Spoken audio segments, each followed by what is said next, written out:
Good evening, afternoon, whenever you happen to be listening, and welcome to episode 5. Wait, is this 5 already? Man, it's hard to 4 or 5. believe. 4 No, or 5. it's greater than 4. I know that. Look Well, at then me it has already to be having to go back into the archives. available on all of your favorite audio listening and visual pod services. And welcome to, we think, episode 5 of the Broadhurst Watkins Sports Report, BWSR Sports. In black and white. I am your host for this week, mostly because I put together the entire format for this one. My name is Harry Broadhurst. Joining me, as per usual, the DSDO of the W2M Network. He is your co-host. He is your anchorman. Never more appropriate than later in this episode. He is Erik Watkins. Stay classy, W2M. And this is episode number 6. Wow. Well, I guess technically the one was a bonus episode because we weren't in our normal Thursday time slot last week. Somebody had plans and was out of town and was doing stuff and things and stuff. Save that for point of viewer. Sunday night, which, yeah, I've already got a few other things to talk about. Let's get ready to robot. Anywho, we have quite the format for you here on tonight's episode of BWSR. So let's go ahead and get into it here. We start in the world of college basketball. We make our way to football. We then come over to American football. We have MMA, kinda, sorta, Ish. roundabout way. 4, 3. Well, pretty much everybody except Scotty Scheffler at 3. I see what you did there. We'll get to that. And then closing out the format for tonight's episode will be the 2022 Broadhurst Watkins Sports Report Major League Baseball preview. In addition to this newfangled technology that some teams are adapting to, and other teams like Atlanta are like, nah, we're good. Suit yourself. Rays like it. They love it. And who won 100 games last season? Who raised a banner last night? Technically, we raised one today. Yeah, you did raise the AL East pennant from last year. There is that. Ours just had the little red logo on it for the World Series victory. Mutter, mutter, mutter, mutter, mutter. There you go. I did it for you. Speaking of championships, we are the champions, my friends. So I'm going to take you back to our bracket predictions because, granted, for the most part, both of us were complete garbage. Yeah. Not believing in Loyola again. But I seem to recall one of us, perhaps rather homeritely, picking Kansas to win the national title. Gee, I wonder who that person could have been. That would makes be you wonder. That would be the resident Jayhawk fan, yours truly. And sure enough, Monday night in the Big Easy, the Jayhawks got the chance to cut down another set of nets this year. Big 12 regular season champions. Well, co-champions with Baylor, but still. Big 12 tournament champions. Midwest region champions. National champions. 72-69. Nice. Over North Carolina in the championship game. Fun fact, Mr. Watkins, did you know Kansas set a record on Monday? How do they set a record? Largest halftime deficit recovered in NCAA championship game history. Well then, okay. The Jayhawks were down 15 at the half, 40-25, and proceeded to outscore North Carolina 47-29 in the second half. What is it with you guys in beating ACC teams this year? Y'all got some kind of vendetta against our conference? Yes. I mean, kind of checks out, but okay. If it makes you feel any better, I had us beating a West Coast Conference team in the championship game in my 2 brackets. Well, I mean, I'm not entirely mad because I can say not only did we make the Elite Eight for the first time ever, we went out to the national champions. I can sleep at night. And Coach L has that Miami Hurricane team on the upswing, so you guys got that going for you as well. Yes, the legitimate Coach L, instead of one that had to retire as Coach L again. Womp, womp, womp. At least he got a Final Four for the road. Yeah, but again, he got a Final Four for the road, but Tobacco Road will always have this extra little bit of lore. North Carolina's like, who's a bitch? You's a bitch. Yes, you is.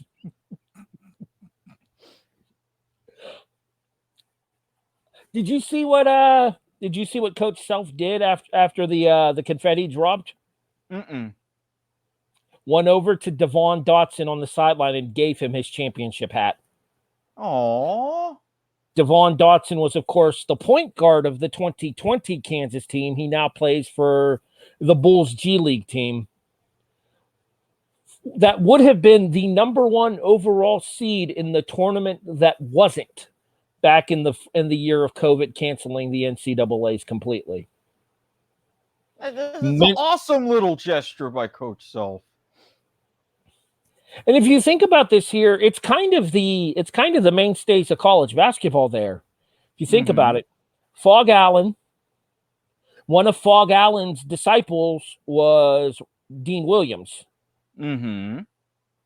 Dean Williams' replacement at Kansas, or Dean Smith, excuse me. Dean Smith's replacement at Kansas was at North Carolina was Roy Williams, who came from Kansas. Mm-hmm. Roy Williams was replaced at Kansas by Bill Self. Williams just stepped down last season, and the new coach at Carolina, his first year on the job, was Herbert Davis, who was a previous Roy Williams assistant. It all ties back to the circle of basketball and the birthplace of basketball, Lawrence, Kansas.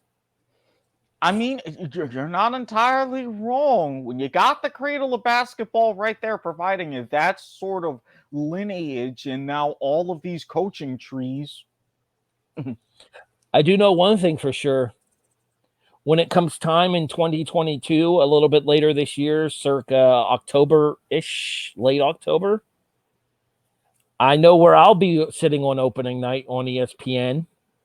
I will be sitting right here, right in front of my television, watching them raise yet another banner up in Fog Allen Fieldhouse. Deserve at least so. Like I said, I can't even really be mad at you guys. You were a complete team, another big-time second-half comeback, deserved champions. You got your moment of poetic justice. Your one shining moment, if you will. No, the one shining moment from this tournament was the cheerleader from Indiana. I mean, yeah, you're also not wrong about that. And then it happened again in like the Sweet 16. Another basketball got stuck and they had to call on the cheerleader. Well, I mean, at least they're earning their scholarships too, so. What's the one R&B singer that has the song Cheerleader? I'm completely drawing a blank right now. You know the song I'm referring to though, right? Yeah, I think I do. Found myself a cheerleader. She's always right there when I need her. Who the hell did sing While that? While Erik Googles. Yeah, because let's talk about the other pleasant story from the tournament that has now turned violently unpleasant for the university at hand. Omi. So you had it. OMI. Weird ass names. Anyway, continue. Coach Laurinega. Where did he come from again? George Mason? After he took them to the Final Four. After a Final Four run? Mm-hmm. Yeah, so what happens is coach takes little known school to big platform and then leaves for better job. Mm-hmm. Thy name is St. Peter's. Shaheen Holloway is now the head coach at his alma mater, Seton Hall. Can't say that name without having flashbacks to kick off past. Just careful, we don't have any twinsies around here, so I think you're good. Mm-hmm. Not only has Shaheen Holloway left St. Peter's, 3 of the starters from the tournament team and tournament breakout Doug Eddard have all entered the transfer portal as well. I mean, with a small school like St. Peter's in Jersey City, are you really surprised when your coach leaves, they leave too? I wouldn't be surprised to see a couple of them end up at Seton Hall with Coach Holloway. I mean, and let's face it, as a conference that's regained a good chunk of its prestige, such as the Big East, Seton Hall not being too far away. Correct me if I'm wrong. Big East tied Big 12 for second most teams in the tournament this year at 6, correct? Mm-hmm. Because I know the Big 10 had 9 teams in, but then I think it was the Big East and the Big 12 that each got 6. So, I mean, there's definitely a level. Seton Hall being one of those teams actually getting bounced in the first round. But, yeah, so I guess the lesson here is if you want to play Cinderella, be prepared for that clock to strike midnight for your university. Yeah, that glass slipper is going to break awfully fast. And if you're in the Metro Atlantic Athletic Conference, but that's all, folks. Let this be a lesson in terms of tournament success. Pretty sure the same thing happened to Iona when they beat Duke. Didn't their coach leave for somewhere else? Yeah, yeah, because this was a little while before Rick Pitino. Wait a minute. What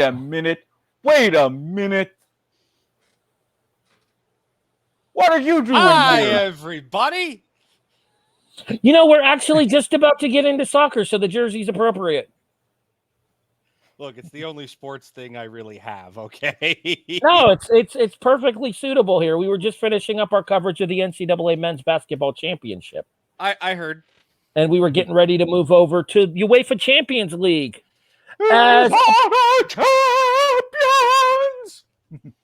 Hi, I'm your special guest, not disembodied voice party crasher. Hi, Brian Espinoza. Funny, I'm normally used to seeing you not disembodied on Mondays and Tuesdays. Yeah, he decided to jump on a Friday, apparently. Work schedules are light. All right, cutbacks. So speaking of cutbacks, not only is Chelsea getting cut back from their finances, they're getting cut back in the UEFA Champions League as well, as Villarreal put it on them on Wednesday. 3-1 Villa. Well, first of all, Villarreal, they were the ones who upset Bayern Munich 1-0. Atletico. Actually, no. Chelsea lost to Real Madrid. The other Spanish side. That's it. Mm-hmm. Thank you. You're welcome. Karim Benzema at 34, still pulling it off for a hat trick. Now Thomas Tuchel, Chelsea manager. Don't worry about Manchester United saying, "Oh, we've picked Erik ten Hag and he's going to be our next guy." If you want to put your hat into the ring, never trust a man with 2 last names. Continue. If you really still want to put your hat never trust in the a man ring, with 2 first names either. Granted. Continue, Erik. Sorry, well, Erik. I mean, he's Dutch, so what do y'all expect? Again, fair enough, but still, my point stands. Again, if you want to keep your hat in the ring, we'll cast Marino Pochettino off to the side for you. You stay in the Premier League. You stay with the prestige. Maybe you can woo Christian Pulisic to come over as well. Again, ignore the noise. Come on over. We'll be very welcoming. Switch the blue for a good shade of red. The proper shade of red. The winning shade of red. So that series, the one that Real is up 3-1, that's going back to Real, correct? Because that That first game was at Chelsea. Yep, they head back to the Bernabeu, which, again, Thomas, you won't have too many other plans. Correct me if I'm wrong. This Tuesday, yes, because they're doing them on 1 week intervals. Yes, I will confirm. Yep, Tuesday at the Bernabeu. They switched dates for the Wednesday games moved to Tuesday, and the Tuesday games moved to Wednesday, which means Liverpool, my side, and your Carabao champions, looking for the quad over in European football this year. They get off to a 3-1 lead themselves. Away at Benfica, no less. Sorry, Benfica. But in fairness, Benfica's like a third-level Portugal side, so... What are you talking about? Third level? Benfica and Sporting Porto. Benfica, Sporting, and Porto are really the three sides in Portugal. That's what I meant. But I would put Sporting CP and Porto FC above Benfica, wouldn't you? No, I honestly think all three of them would be level pegging.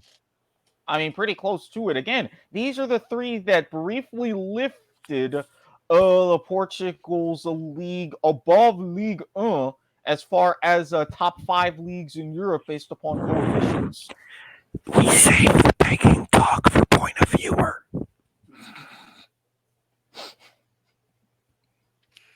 Pecking order.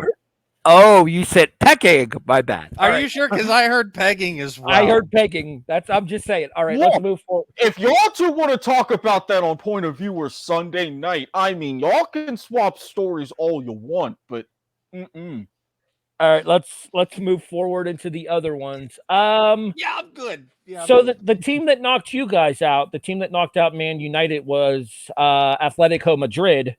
They draw the other side for Manchester in the quarterfinals here. And I think we're going back to Atletico Man City up 1-0. Going to yes. 1-0. I stupid City. Yes. Going back to Madrid. Thankfully, away goals don't matter anymore. Right. Stupid Man City. Yeah, they got rid of the away tiebreaker in the Champions League and Europa this year. It's going to be if the aggregate is tied after full time, they go extra time and then straight to PKs. No away goal decider. Let's talk about the big upset though with the Villarreal taking out Bayern Munich. It was pretty much. Did you watch any of the Paramount Plus pregame for Liverpool or for Man City Atletico or anything? Unfortunately, I didn't get the chance to. Literally every single person in that studio picked Bayern Munich versus Liverpool in the semifinals. Well, obviously. Nobody was given Villarreal a shot. And now not only are they up 1-0, they're up 1-0 heading back to Villarreal. Yeah, but honestly, I think this is going to be the wake-up call that Bayern needed. I mean, yes, because they're pretty much running a one-team Bundesliga, this is this glory that they continually seek as well. Plus, you still got guys like Robert Lewandowski leading the charge. I was going to say, Poland's Lewandowski still the Munich star, right? Mm-hmm. And then we'll talk more about Poland and Lewandowski when we do our World Cup preview a little bit closer to the actual playing of the games there. Erik and I will go we might dedicate a full episode to the World Cup and do like division by division, group by group picks and stuff. Yeah, and if you watched some of my way too early predictions on Soccer to the Max, I've got some upsets in mind. You mean that was a thing that happened recently? Yes.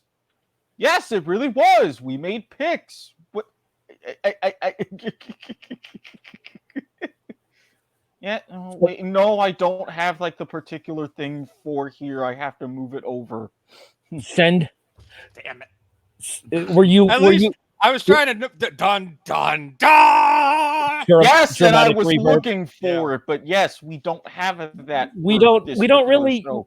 Yeah, we don't really use a whole lot in the way of like sound effects. There's no shtick on this show. Is that what you're saying? Oh, there's definitely shtick. It's just not in a visual format. We're both full of shtick. I mean, you ain't lying.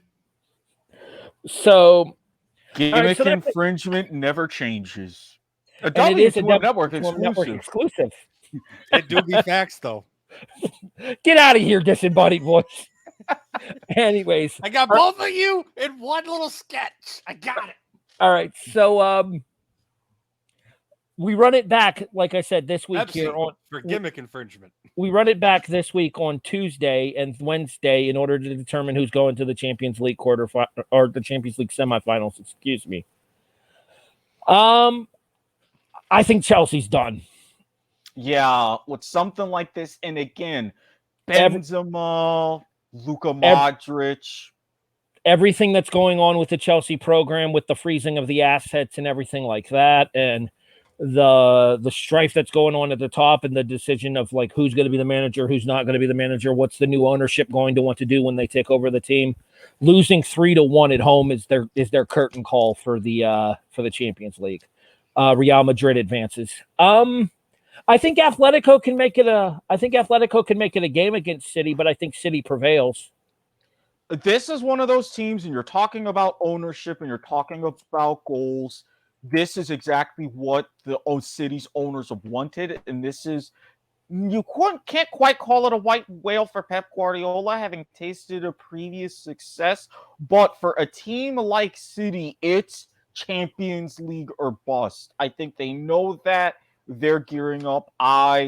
It's probably going to be more of a hard-fought draw than anything else, but I think they do enough to advance. Liverpool goes back to Anfield against Benfica, up 3-1. I don't think Liverpool does anything. Like, legit, I wouldn't be surprised if Liverpool plays to a 0-0 draw and we rest a bunch of people, especially given what's going on this Sunday in the Premier League at 11:30 on USA. All I'm saying is if you lost 3-1 at home, I'm surprised there isn't a riot. That's just bad. There's been worse. It's happened. I know. Happened to two teams in the first leg of the quarterfinals in Champions League. But back to what I was saying there. I think that Man City finds themselves in a distinct disadvantage here in the fact that they're only up 1-0 on Atletico, whereas Liverpool's up 3-1 on Benfica and can afford to rest some of their stars in the game on Wednesday, whereas Man City's going to have to play their key talent against Atletico coming off of Sunday's Man City versus Liverpool game with basically, you could argue, the Premier League championship hanging in the balance. But see, that's another thing that's the problem, though. Atletico also has a little bit to lose themselves because they're in a pressure situation in La Liga. They're currently level on... Yeah, they're level on points with Barca. Barca with the game in hand. And of all teams, Real Betis just 4 points back for that fourth-place Champions League spot. So... You've got both teams really fighting battles on two fronts.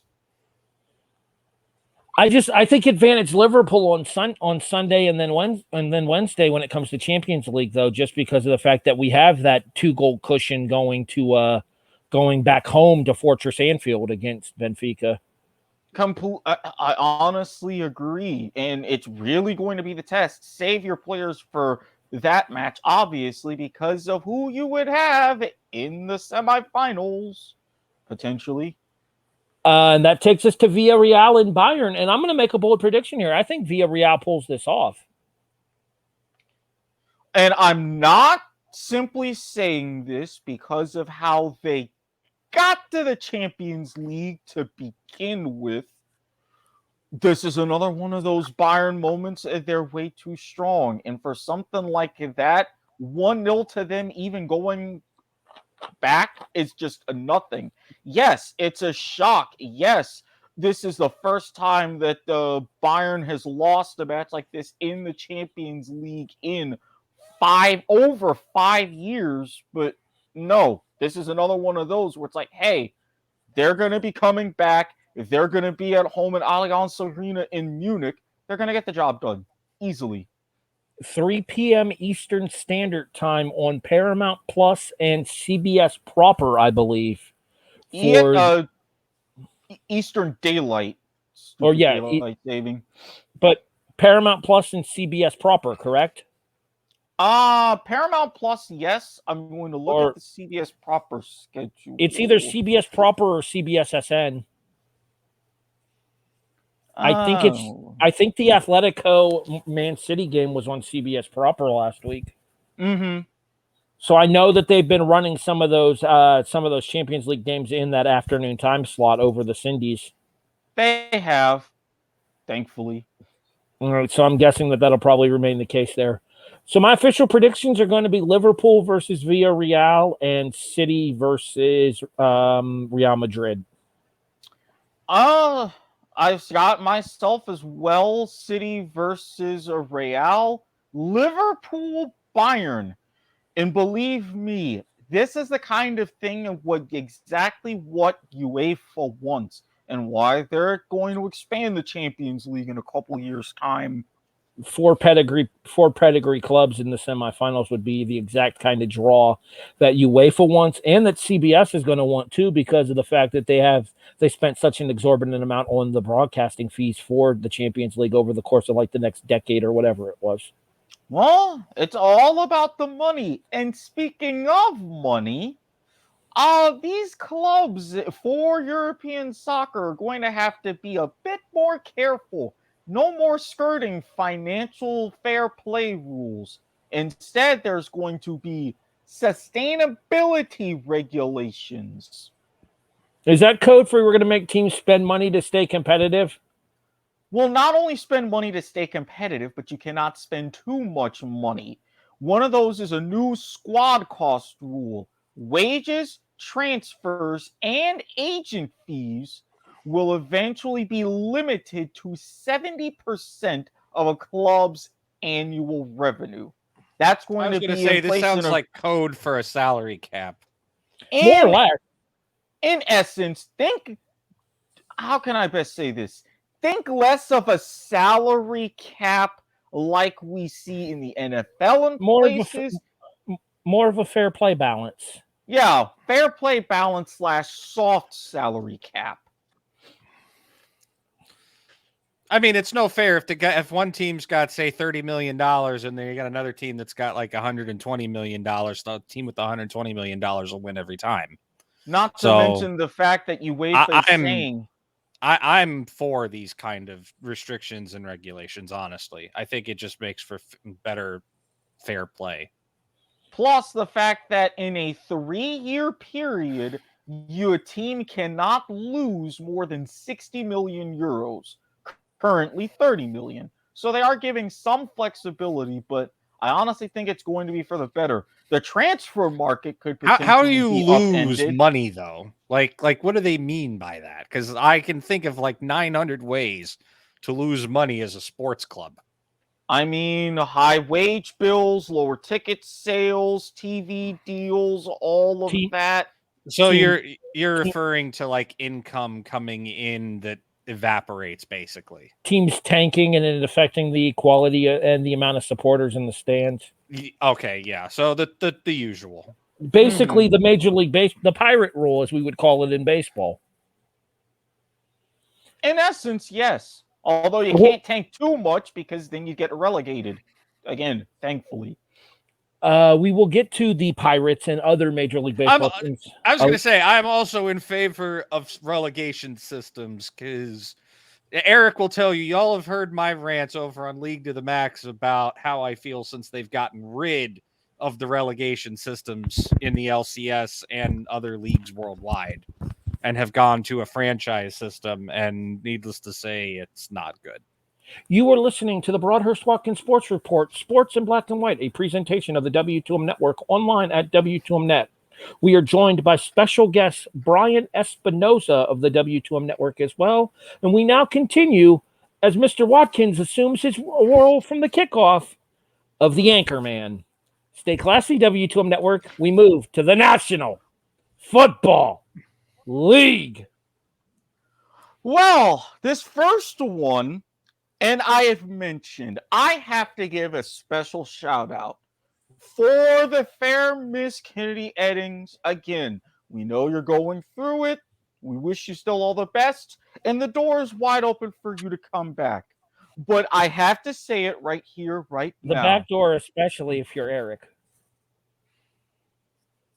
I mean, since I've already got a whole golden ass thing that I was setting up, you're not far off. So I can't say anything.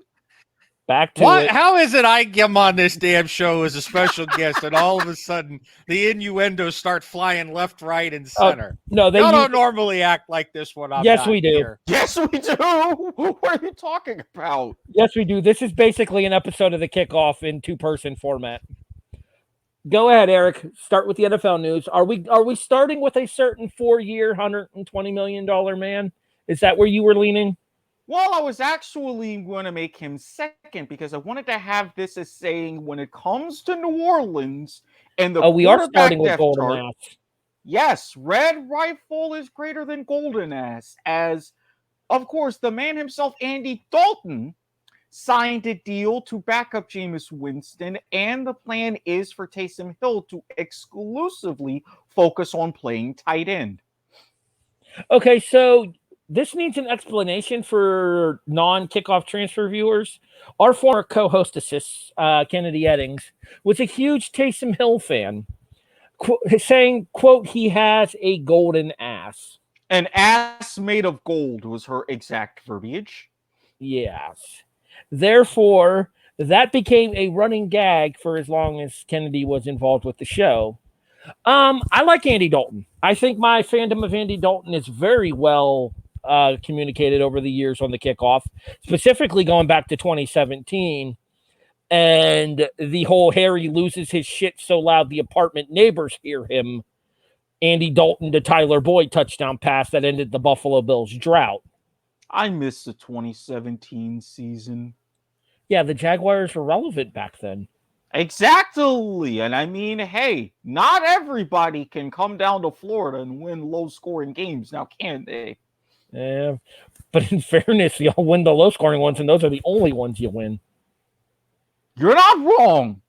You're not wrong. You notice how his voice cracked there. Anyways, because I'm pretty sure he would like to call you a dirty old bastard, but he's refraining because of whatever reason. Because he's right. That's why. I believe exactly. I believe this is a classic case in sports of truth hurts. Yeah, we'll go with that. The thing is Dalton. Let's call a spade. Dalton sucked in Dallas. I mean, yes. Dalton was serviceable in Chicago, but Chicago didn't have an offensive line. Also true.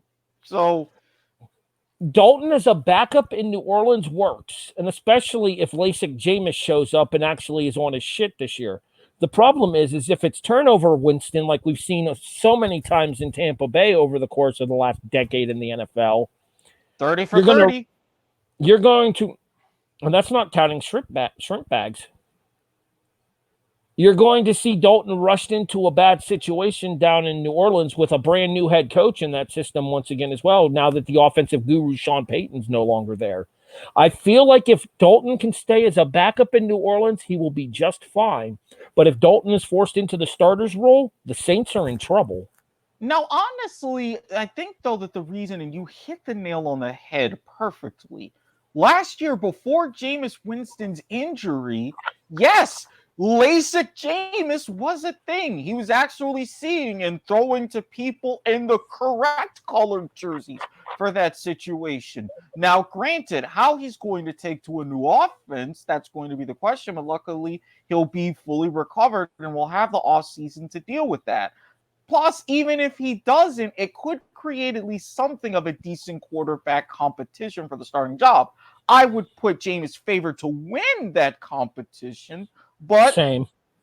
It's still a necessary thing to help him improve. So I think that was a very wise choice by the Saints. But agree or disagree that if Dalton ends up the starter, the Saints are probably worse off than they would be with Winston.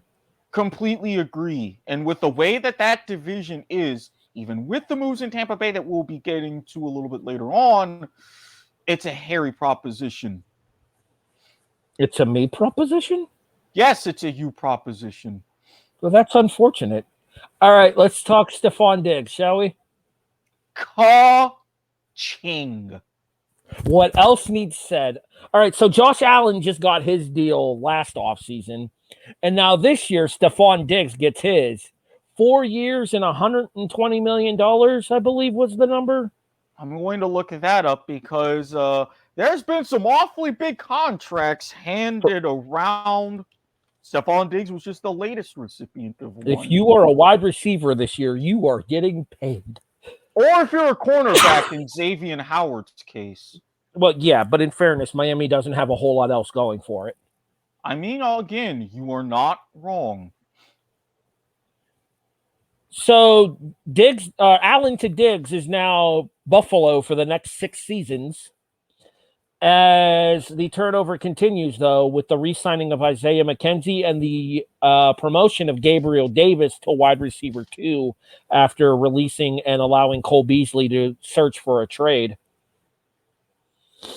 So, with the extension, 4 years, $96 million. So the total value of the contract, 6 years, $124 million. And Allen just signed his 7-year extension last season, so that'll keep them both in Buffalo for the life of their contracts. One would assume that one assumes this is probably it for Diggs as long as he's played in Minnesota. So these 6 years will probably end up his career. As an NFL wide receiver, you have only a finite amount of time. For Allen is still relatively young, and at the end of this deal, I believe he'll be 32. So one would think that he would probably still want to renegotiate another contract towards the end of the life of this deal, possibly to stay in Buffalo, possibly to go elsewhere, hopefully to stay in Buffalo. Obviously, you've seen how Bills Mafia has accepted JA-17 as one of their own. Well, and not just him, and he has said coming out of Wyoming, he loves the kind of atmosphere that Buffalo provides. He's always wanted to play for the town, as he put it, the more small town feel like Buffalo. So I think he's got this deal, and I'm going to go out on a short limb and say one more big deal, and he's going to be a one-team man. I wouldn't be surprised to see it. I mean, you pretty much had the same thing with Kelly up in Buffalo as well, other than the brief run that Kelly had with the Colts when he was drafted and then refused to play for them in the NFL. Thank you very much, USFL and Houston Gamblers. You'll be hearing that phrase again next week. Yeah, our 2022 USFL preview comes to you next week here on the Broadhurst Watkins Sports Report, as well as your 2022 NBA playoff predictions. Or if you're LeBron, playoffs? We're talking playoffs? Yeah, how the mighty has fallen. Well, every king's reign has got to come to an end at some point. Yeah, and now that king wants to go to Golden State. Did you see that shit? I'm sorry, what now? Yeah, he wants to play with Steph. He said he wants to play with Steph Curry,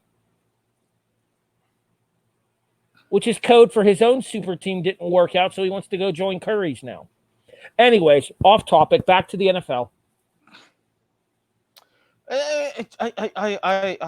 As I'm going to need to compose myself. Yes, as I had mentioned, Stephon Diggs wasn't the only one to get a massive contract. He's in Miami. Xavier Howard. Not only did Miami get Tyreek Hill, Xavier Howard, 5 years, $90 million. I believe some of that was the highest for a corner in NFL history.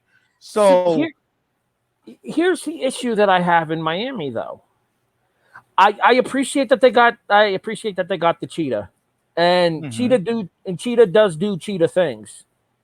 One of the fastest players in the NFL, but is he really going to be as productive when it's Tua Tagovailoa throwing him the ball instead of Patrick Mahomes? I dare say not.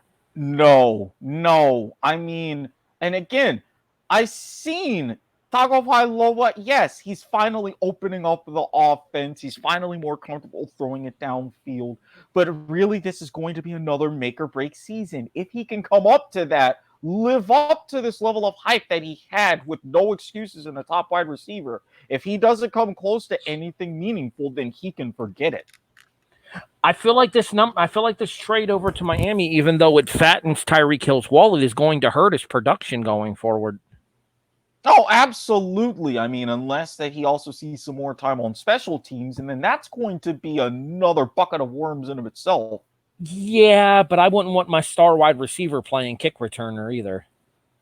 That's why I say a whole other bucket of worms, and it's going to be an interesting preseason leading up to training camp. Boy, I wish they were the team on Hard Knocks. Who has announced for Hard Knocks? Have they officially announced the 2022 team? Yes, they did, but I forgot, and I'm going to look it back. Oh, yeah, that's right. Detroit.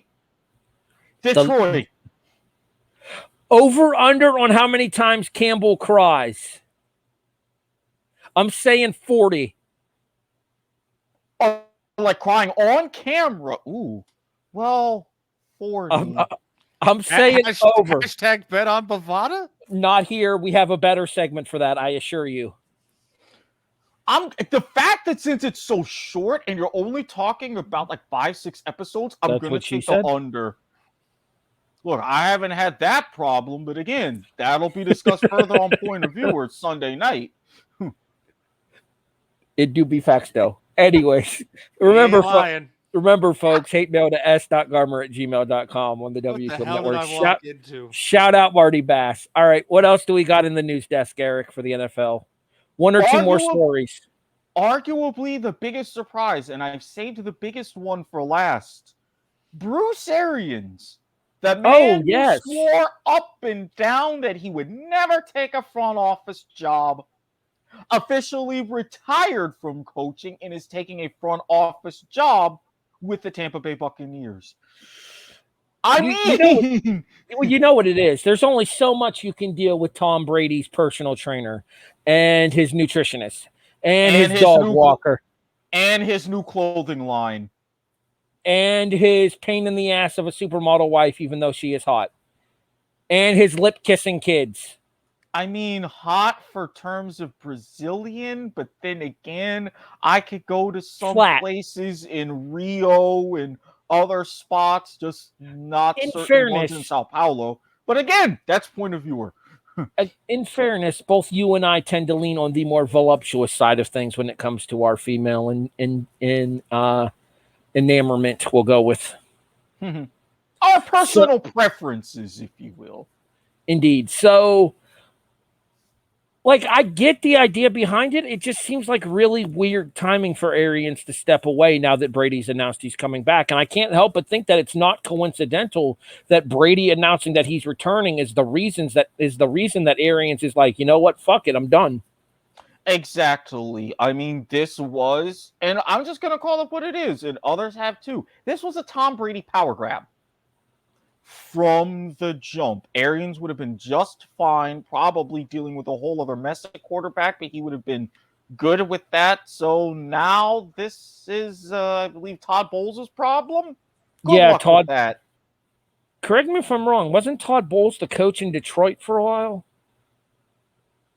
Or was he in Los Angeles? I know he had one of the lower level franchises in the NFL. Maybe Chicago. No, Todd Bowles, he was with the Jets. Brian, can you expand upon this as our resident Jets fan in this conversation? I'm sorry, say that again. It's Todd Bowles is your head coach. He has the Tampa Bay job now. I don't know how I feel about this. He looked like a PTSD victim when we told him the news. Well, I mean, you're not. Who wouldn't at this point? This is news to me. I didn't hear about that yet. For our audio audience, Brian's face pretty much flushed with color as soon as I said the words Todd Bowles, Tampa Bay coach. Yeah, he was the defensive coordinator. Now he's the head coach of the Bucs. And yes, I knew he was the defensive coordinator over at the Jets.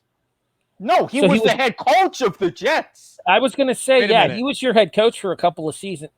I know he had like a lower level job in the NFL. Oh, no, I'm thinking of that new guy that just came in last year. The one that's the Robert head Saleh. coach. Yeah, I'm getting the two mixed up. Saleh came from San Francisco. He was the OC in San Fran. giving him the job at Tampa, and he's going to have Brady coming back on as well. And Leonard Fournette, too, because Fournette just recently re-signed for 3 years with the Buccaneers as well. I don't know if you saw that or not, Erik. And they're still trying to figure out if they'll get, I don't know, man, I think that'll prove whether or not he's head coach material, right? I think if you can get Brady to work and you can get a team that handling the circus that is Tom Brady. Yeah, because I mean, he's a circus on the field, he's a circus off the field, right? Because if you don't give him a good offensive line, the man crumbles. Not to mention, we've seen what happens when he gets frustrated on the field too. Many a Windows Surface tablet has paid the consequences for his on-field inabilities. And Brady, you can tell, is the kind of guy that likes some degree of autonomy and some degree of control out on the field, more so than your standard quarterback. I should say. Gentlemen, I still remind you of this, though. Who is still the offensive coordinator? Byron Leftwich. Oh, yeah. Oh, because that whole Jacksonville thing fell through. I was going to say that's a... Yeah, and what do I always say about former Jaguars once they leave Jacksonville? They get better. Exactly. This will be just fine. Now I need to know if Buffalo has any Jaguars for this upcoming season. If you do, as we would say on League to the Max, if you do, expect a pretty healthy Jaguar buff for your team this year. I think you just broke Brian a little bit. We're even. We're even, you son bitch. We're even. All right, so are we good with the news desk here? Because I feel like so $100 and something $1,000 buys a lot of Brady supplies, doesn't it? All right, but anyways, really quick, since this is probably one of the few topics I can actually go into here. Well, I think I said, our next topic. If he can navigate the circus that is Tampa Bay, because right now Tampa Bay is a whole ass circus. Let's be realistic. You got Tom Brady. They're trying to get Gronk back. It's a media circus left, right, and center over there 24/7, especially after Arians retired, or well, not retired, but he's going over to the front office. I think it's going to be an interesting dynamic over there at Tampa Bay for sure. And it's definitely going to have me paying a little bit more attention than I normally do to Tampa Bay games, which is saying something because I live in the Tampa Bay market. I think he can pull off a winning record if he gets the media circus under control, if he gets the Tom Brady circus under control, and if he can bring the right playbook to Tampa. If he has the right offensive and defensive schemes that work with the players that he has, then I think he finds success. Because every head coach has their own offensive and defensive schemes that they're comfortable with, that they like to run, that they think is going to win. And if he can make his scheme work and fit into the culture and the talent that they have over there in Tampa Bay, then I think he is set up for a winning season. Well, they are just a season and a half removed from a Super Bowl ring, so I mean, let's not question too much about Tampa Bay's ability on field. I mean, I'm not questioning too much, but at the same time, somebody managed to get to get Brady to successfully unretire himself, whether it was him, whether it was Arians, whether it was people on the team, whether it was who the fuck knows, but somebody managed to get him to go back to Tampa. I would assume that it was the bad taste left in his mouth from the loss to the Rams, personally. I mean, that's my leading culprit. Yeah, but you're not wrong. We'll have to. I'm not saying you're right, but I'm definitely not saying you're wrong. We'll have to see how the circus envelops down in Tampa Bay. We will get back to that here in a few moments. Brian, it's appropriate that you're here for our next segment because 21 means 21. God damn it! Obey all local gambling laws, you motherfuckers. Please gamble responsibly. If you have a problem, seek help. Or if you're going to gamble irresponsibly, don't get caught. I mean, If you've you got think people who you're sniff gonna, that out. I have to quote somebody who I don't think is in the chat, but is a member of the W2M network here, Mr. Jonathan Nielsen, and one of his rules to live by. If you think you're gonna get caught, you probably have already been caught. The Professional Fighters League pre-taped a show, and apparently some shady shit went down with it. Mr. Watkins, you have the article. I turn it over to you. The article link will be included. This already sounds bad. The article link will be included in the show description, and you can discuss it with us on Discord. Link to that available in the show description as well. Segue. Carry on, Mr. Watkins. So, as we all know, April 1st was April Fool's Day. Well, sports books like Bet365 don't like to be fooled. And the Professional Fighters League has suddenly run afoul of that, and the U.S. Integrity company based in Las Vegas. Normally, the Professional Fighters League, which you've seen a lot of matches on ESPN, they broadcast a lot of matches, they're usually live. However, the April 1st bout, or series of bouts, was the lone exception. But Fubo TV, in their Twitter, did not disclose that it was pre-taped. And all of Fubo TV advertisements and tweets, yes, check the tweets. And the emails. And your emails. And they had as, fighters are in the building tonight, 9 o'clock, yada, yada, yada, bringing out the whole fight card. Well. Saturday. Oh, wait a minute. Also, U.S. Integrity, that company that they mentioned, they were like, hey, wait a minute, something is really going on. Heavyweight Rakeem Talley started out as a minus 290 favorite over Santino Zurita. That minus 290 went to minus 2,500 in a bit of a hurry. Talley wound up winning that fight via unanimous decision. And there were a couple of line changes, major ones, in favor of 4 other fighters who happened to be on that card. A total of 5 different fights affected by what is believed to be insider betting from people in the know aware of the pre-taped nature of this Professional Fighters League card. Mr. Watkins, continue. Correct. There's been different statements provided to ESPN. U.S. Integrity, of course, not going to comment on an ongoing investigation.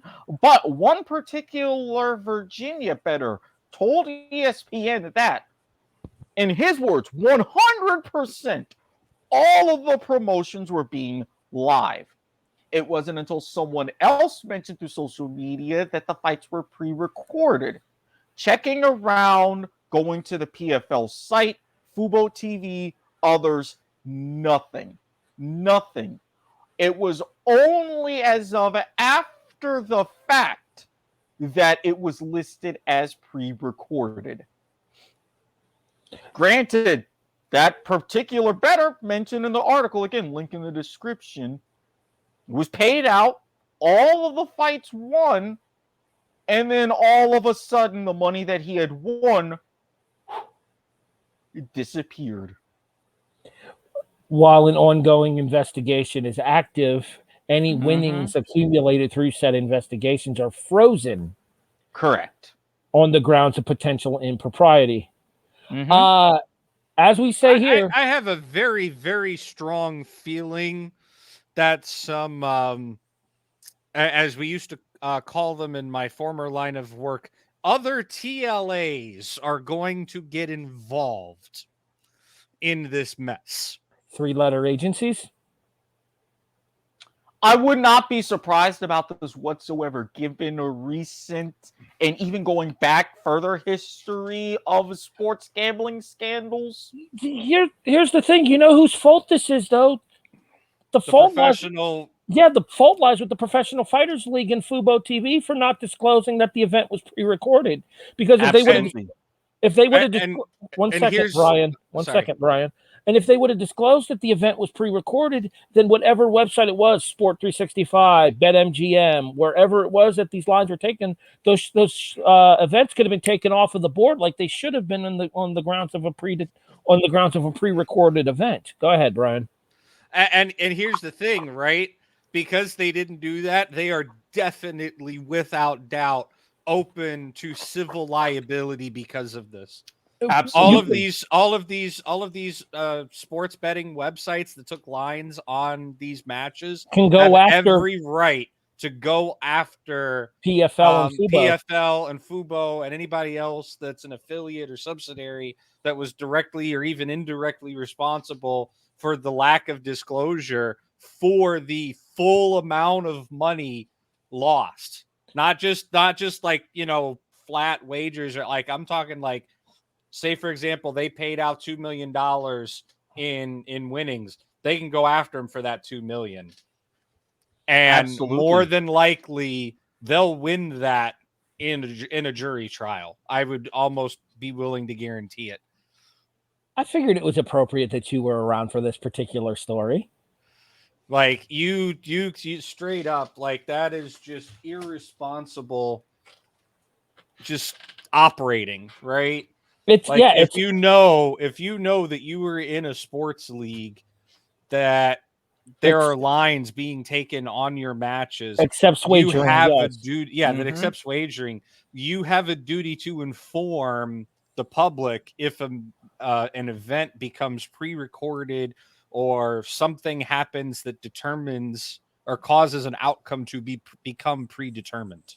But not even so much you have a responsibility to disclose it to the public. You have a responsibility to disclose it to your gambling partners as well, because a lot of these leagues, like a PFL, is probably in association with a Sports 365 or a BetMGM or a Bet on Bovada, Bovada.lv. We're working on a promo code for you all. Again, while we're waiting on that promo code, they still have great offers if you want to work in Bitcoin. Continue. I mean, yeah, exactly. I mean, hell, even league, there are like Bovada as lines on league matches. Now this shit would never happen with Riot. I'll tell you that right now. Like, no. I know Riot has done some like stupid shit trademark in the past. Don't get me wrong, but this kind of shit would never happen with Riot Games. That's for sure. No, not at all. But yeah, no, you have a duty to inform the general public, or at the very least, you need to inform the betting partners to say, hey, this was pre-recorded. And if, one betting website, puts a notice up, hey, we removed, Jones versus Garcia. I'm just making names up here. But we removed Jones versus Garcia because the match is predetermined. I guarantee you these other operators are all looking at each other's websites.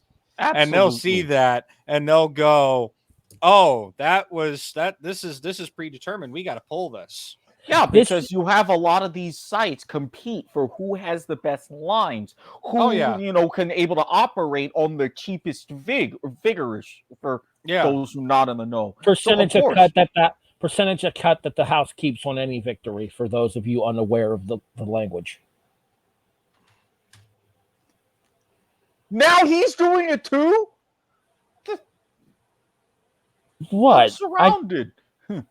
What? I gamble on occasion. You knew this. Not to that extent. That's a more deep dive me kind of a thing. First, I got this jackass where the 5 stripes mentioned in first-class cricket centuries. Man, I see how it is now. I see how it is. I gotta step my game up. So real quick, before we continue here, this might become Andesian Sports Head and HEB the Sports Head soon. Don't tempt me. Real quick, before we move forward, the reason I chose this story is this seemed like the perfect story for BWSR. And the reason I say that is I don't know about you, Eric, but every week once we get off the air, I usually go through ESPN 2 or 3 times during the course of that following week, scrolling the news stories and seeing, oh, this could be interesting to talk about. I think we could get some good conversation about this. And I saw this about the PFL thing with the Professional Fighters League and the pre-recorded fights potentially leading to controversy. And I'm like, this hits like 3 different levels with Broadhurst Watkins. This hits the gambling stuff that we always talk about. This hits MMA, which we hadn't covered yet here on the show. And this hits controversy, and controversy creates cash, as we all know. Mm-hmm. So this was one of those things where I saw this story. I'm like, we have to bring this story to BWSR this week. Absolutely. All right. I guess it just so happened to be a good week for me to join because, that's definitely something I would hop on top of. Point of viewer Sundays on the W2M network. Not that kind of hop on top of, you horny bastard. You were listening to the Broadhurst Watkins Hop on Top of report. A presentation of the W2M network online at W2Mnet.com. In addition, you can find us on all of your favorite podcast audio and video services: iTunes, iHeartRadio, Stitcher, Spreaker, Podbean, Castbox, Overcast. Rate and review us 5 stars on Spotify. Check the link to the Discord available in the show description. You can find us in video format on Twitch, Twitter, YouTube, and Facebook, everywhere but Twitch is W2M Network. Twitch is W2M Net. We are also on TikTok in clip form at W2M Network 2. This next segment we are calling Hello, Friends. And it is your update on the Masters 2022. So I actually had a chance to watch a good portion of the Masters coverage today, Mr. Watkins. Well, thankfully you were one of the lucky ones because, again, my Rays, especially today, had an afternoon opener, and I was sweating a bit. But we'll talk about that later. We'll get to Major League Baseball here as our showstopper because that's going to be our MLB preview and everything. We'll talk about opening days for our respective teams. But the 2022 Masters is halfway complete. And world's number 1, Scotty Scheffler, is running away with it. 8 under par through 2 rounds, including tying a course best today with a 67. Him and defending champion Hideki Matsuyama both shot 67 today. Matsuyama going from 3 over to 2 under after shooting 75 yesterday. So basically, Matsuyama told everybody konnichiwa, bitches? Yes, he did. You don't get full screen on BWSR. Anyway, you really didn't think that I was going to do that, did you? Anyways, obviously the bigger story for the majority of golf fans, though, is going to be Tiger Woods' involvement. And the fact that Tiger Woods, after shooting a 1 under par 70, after shooting a 1 under, I'm ignoring him. After shooting a 1 under par 71 yesterday, proceeded to shoot a 2 over par 73 today, and is now +1 for the tournament. The good news for Tiger is Tiger was actually 3 over on the front 9 today, and ended up getting 2 under on the back 9. He shot 39-34 for that. I was going to say, I know golf. How is shooting over a good thing? Going out, he went out in 39 on a par 36. Coming back, he came in I think it was 30. Oh, no, when you said he came in under par on the back 9, I'm like, okay, that makes a little bit more sense. No, again, having a positive scores are a good thing if you're using the modified Stableford system, but usually those are only reserved for courses that are played at higher altitudes. That's the one where you get like 10 points for an eagle, 5 points for a birdie, that kind of shit, right? 2, 3, and 5, or 1, 2, and like 5. Yes. Anyways. So Tiger will play. I'm in Florida. I never learned that shit. We don't have no such thing as high altitude here. The highest point in Florida is like 491 feet above sea level. back to the Tiger thing real quick here. Tiger will stick around for the weekend. However, he will go off relatively early in the weekend as the cut was at +4 for this year. Which, after the way round 1 went yesterday and 69, nice, being the first round lead, or no, excuse me, 67 was the first round lead. Sung Hoo In shot 67, and then there were like 3 people tied at 69. Nice. So, all right, so let's talk about the major stories here. One, I think Tiger's past his prime. well, Tiger's been past his prime for a while, although he still managed to pull it all together back in 2019. I mean, like, yeah, but at this point, it's the fact that he's even competing in the 2022 Masters this year is fucking impressive. And the fact that he made the cut. He's coming off of a car crash that should have killed him. Another one? Yeah, the one where he messed up his leg. The one last year. He was in a car crash last year? I didn't hear about that. Yes, he was in a pretty No, legitimately, I did not. Like, y'all are looking at me like, Shaw, I legitimately did not know that. I did not hear about that. And this was a car crash that did not involve golf clubs or Ellie. That's a deep cut for you. Yeah, this time. Oof. Oof. I mean, it do be facts, though. He ain't lying. Tiger Woods just smacked the shit out of me. Anyways, back to it here. Yeah, the fact that Tiger made the cut, let alone is flirting with even par for the tournament, is fucking impressive. I will give you that. The guy he hasn't lost all his capability, but the days of him contending are probably over. But he's one of those generational type talents that, what was it, 87, like 15 years after his last green jacket when Nicholas won his final one? 86. Like, and the previous one had happened like 15 years prior in 71. Mm-hmm. Tiger's one of those people that his first green jacket was in 1996. The year that he tore Augusta up, shot 20 under par. And the fact that they had to Tiger-proof the course after that. He then proceeded to win Augusta again 23 years later in 2019. The guy is a generational talent, and there's no denying that. Mm-hmm. However, I am curious to see how much longer Tiger is going to try to play on the PGA Tour. Personally, I think he should consider going out now while he's ahead. See, I wouldn't be surprised to see Tiger move over to the Champions Tour for a while. I don't think he has any kind of extended run on the Champions Tour because God knows he doesn't need it.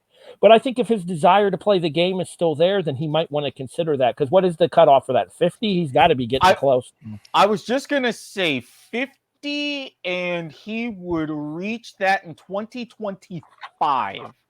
So this is the Champions League one where he can effectively go in and play pickup. No, it's the Seniors Tour. It used to be known as the PGA Senior Tour, but now as known as the Champions Tour. Okay, I remember that. Mm-hmm. So I feel like this would be an opportunity for Tiger to add to his Grand Slam collection while still getting out some of those competitive juices, albeit on a much less consistent basis. Like we still see Tiger show up on the occasional tournaments and stuff, especially ones that his brand is specifically associated with. And then obviously he likes to play in as many of the majors as he possibly can.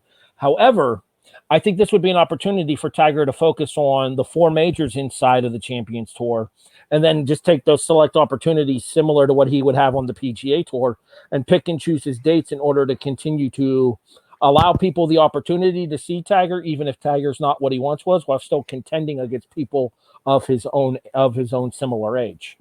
And this is the kind of thing that I was thinking as he transitions now in his late 40s, going into his early 50s. I think that's really what he's going to do.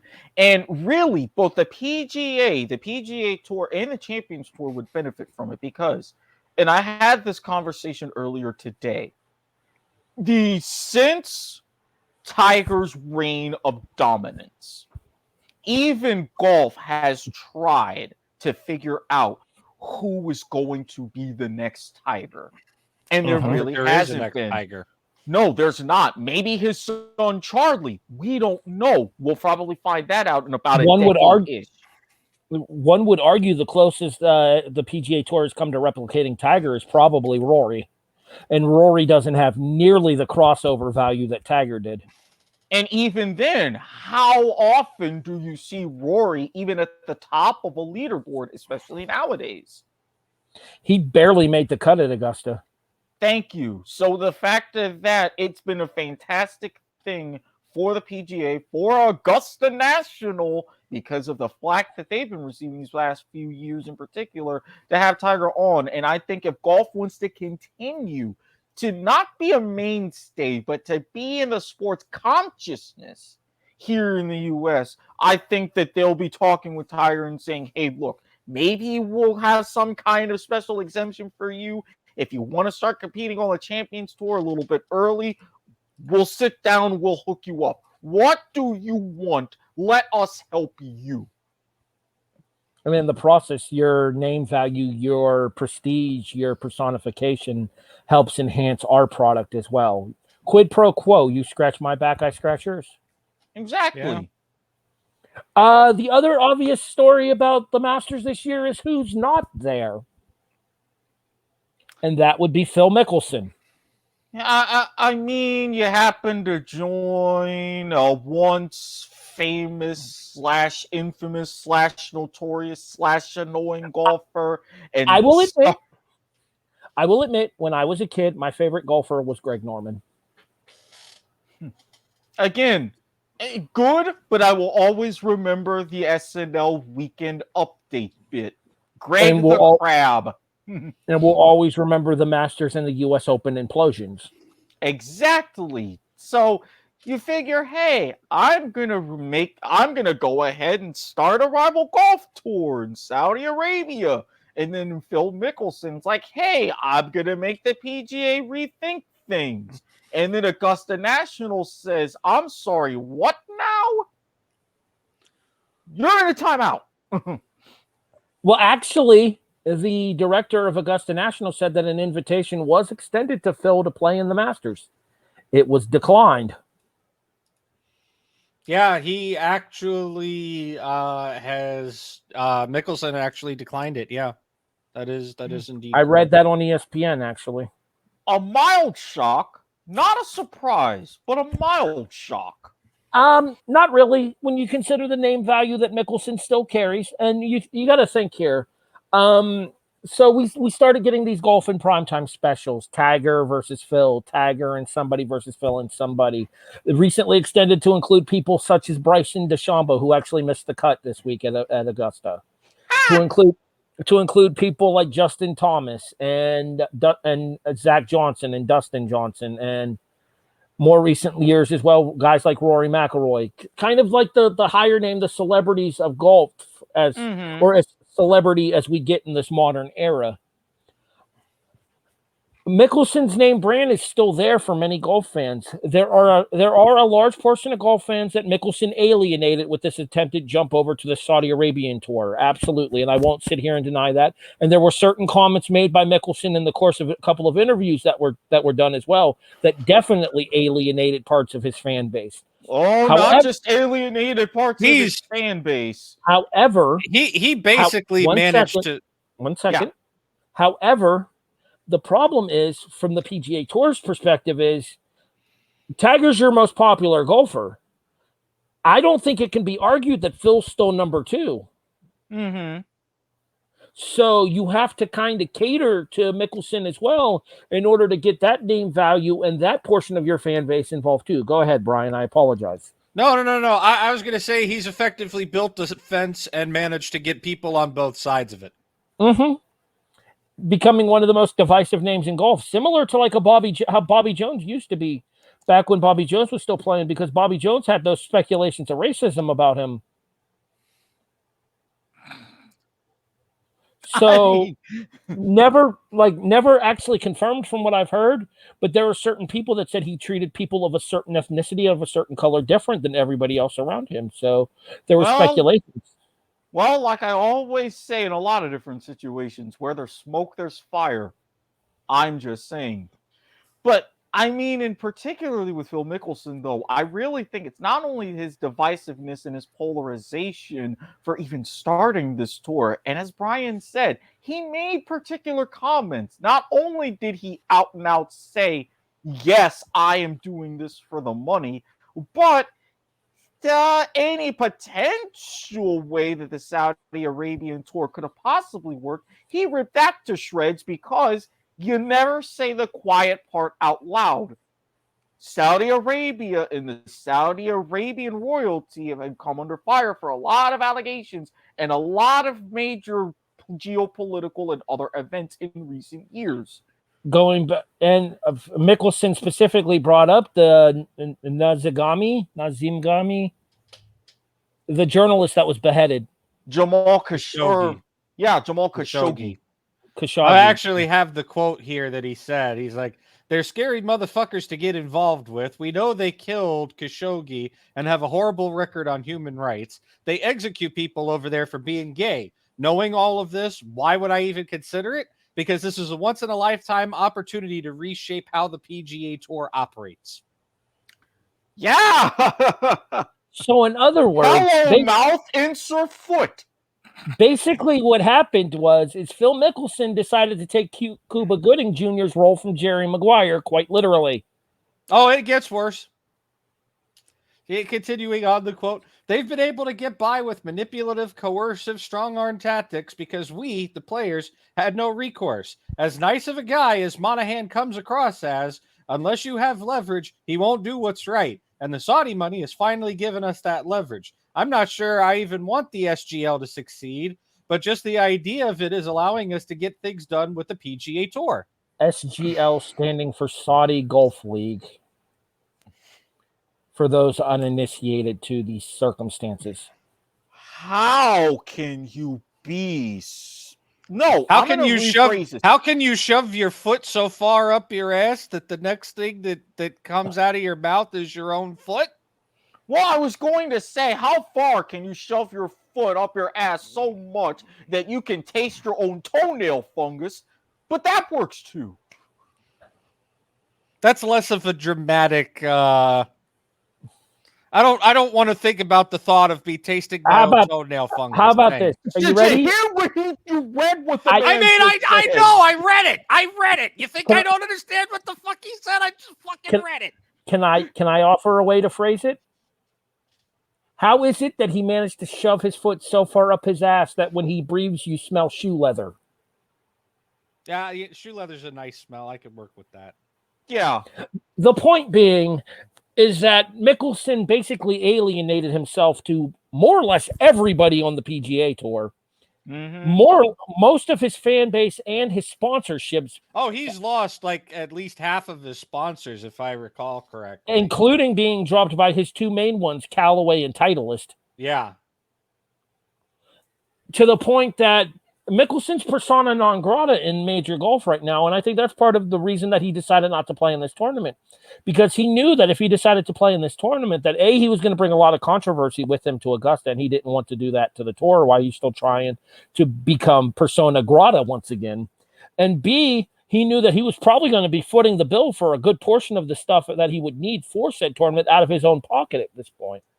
Well, do it while you can still afford it, and I mean, again, if we're talking about chasing money, what gains ratings better than controversy? So CBS would have probably been like, "Hey, Phil, if you're really in a pinch, do me a favor here. As we hit Augusta, why don't you go ahead and pull up that graphic for me? Because that is the one thing that did transfer over. Now, Mr. Mickelson, plain and simple, don't be a dick. I disagree with this because I'm actually seeing news here that I think creates a bigger dick than Mickelson. And that's saying something. Go on. Gary Player yesterday Honorary wore a Saudi golf shirt during the opening tee of the Masters. as one of the honorary starters. It was Jack Nicklaus, Gary Player, and Tom Watson. Tom Watson stepping onto the honorary tee for the first time that they've replaced Arnold Palmer since his passing. Yeah, there's a picture, and let me see if I can copy it over here and we can get it up on screen. But it's Gary Player, Fred Ridley, Jack Nicklaus, and Nicholas. Sorry. Nicholas. I always say that wrong. I've been saying it wrong for years. You're good. And Tom Watson. Yeah, all together. And Watson stepped into the Arnold Palmer spot on the honorary starter group. Okay, so I can tell you guys listening at home that Brian did send the link to Erik. However, we are not sure if the link will be shareable due to the fact that it is of the New York Post website, and the New York Post tends to get kind of dicky about people using their content. It's Getty Images. We can use it. Oh yeah, we use Getty Images all the time on the site. The image itself is we're not posting their article. We're posting an image that they're using from Getty Images. Okay, so then we're good. All right, this will be the last thing we do with this, and then we will move on to our Major League Baseball preview. Yeah, no, I agree. Nicholson, big dick of the week, but I think this is a little bit worse. Honestly, like that's kind of that is a just flat out no class. That isn't even low class. That's just no class. And golf, excuse me, but last I checked, golf was definitely a sport about class. Golf has always been known as a gentleman's game. Yeah. But there he is on the right with the Saudi shirt on. I swear, I mean, Australians, South To Africans. be fair, I was going to say, Gary Player is from South Africa. Their views on public, on human rights aren't exactly the greatest either. Well, I was going to say, they've had their conflicts in the past as well, but not just South Africa, but what is it about players from different parts of the Commonwealth of Nations that are like, fuck everybody? To quote Mark Rattledge's favorite wrestling podcast host, thank you, fuck you, bye. This is a clear and demonstrated failure to read the room. That's what this is. You're not wrong. The problem is with the seniority that a guy like Gary Player has, he feels like he has the, what's the word I'm looking for here? The je ne sais quoi to be able, but the je ne sais quoi to be able to pull something like this off as well. Because if you think about it, what the hell are they going to do? Not invite him back? The man's old. He'll be lucky if he gets to come back next year anyways. I mean, I'm not wishing ill upon anyone, but those are the facts. Rest in peace, Arnie. Right? Like Nicholas was looking kind of rough in that photo. It's like firing a star. I'll bring this over to wrestling terms, right? It's like firing a star. Hell, it's like when CM Punk came out and cut the fucking promo of him sitting at the apron of the ramp, knowing damn well that he was getting fired and doing it anyways. That promo was a work. I don't care. I'm making a point. Just saying. This is how I feel. It's like a superstar who legitimately knows they're on the way out the door, right? Yeah. That walks out wearing merch from the rival promotion. Basically, how we've described it in the past, and then we'll move on, is this is a scenario of ZFG. You're going to have to explain that to the uninitiated. Zero fucks given. Oh, yeah. Yeah, that's exactly what's going through his mind there. Zero fucks given indeed. Now, the question is, and we can wrap this up and go on to MLB. The thing that's going to be talked about, is this promotion even going to work? No. Stay tuned, because if this is a failure to launch, everybody's going to look like a jackass. Yeah, this is all going to be irrelevant in a year's time because it's going to be completely forgotten about. All right, let's move forward. We go to our major talking point for this week's episode of BWSR. It is now time for your 2022 Major League Baseball predictions. Due to the fact that we're running kind of up against time here, we're at an hour and 25. I want to be done at no later than an hour and 50. We will go ahead and briefly discuss our opening days. I know Tampa Bay beat Baltimore today 2-1. Did you get a chance to catch the game, Erik? I did, as a matter of fact. Francisco Mejia with the game-winning RBI in the 8th. Isn't he a Bullpen's former kinda Indian? sketchy. Isn't Former Mejia a Indian, now Indian? Guardian, but yes. Mm-hmm. Yeah. The Braves sitting at 1-1 on this calendar season, losing the home opener, the banner raiser, 6-3 to Cincinnati. Colin McHugh greeted with a 3-run shot that officially put the nail in Max Fried's coffin for yesterday's game. However, the Braves bounced back 7-6 today over Cincinnati, as it is a 4-game set for Atlanta and Cincy opening weekend. You know what the biggest takeaway for me from tonight's game was, though? Kenley Jensen looked like shit. Not the same man he once was. And no, you're not going to quote Toby Keith, Brian. 38 out of 42. I ain't the man that I once was. Mute but this, I'm as man. Good once as I ever was. 34 out of 43 in Los Angeles last year on save opportunities. Expected to be the full-time closer in Atlanta, despite the fact that Will Smith is still not that Will Smith is still part of the Braves bullpen, but it's going to depend here. 7-6, so 10 runs for, 12 runs against on the year, 1-1 on the season.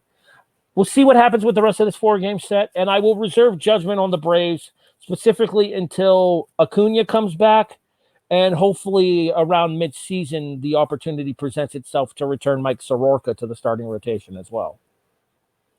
Brian, do you have a favorite baseball team? Not particularly, no. Do you watch any games in specific?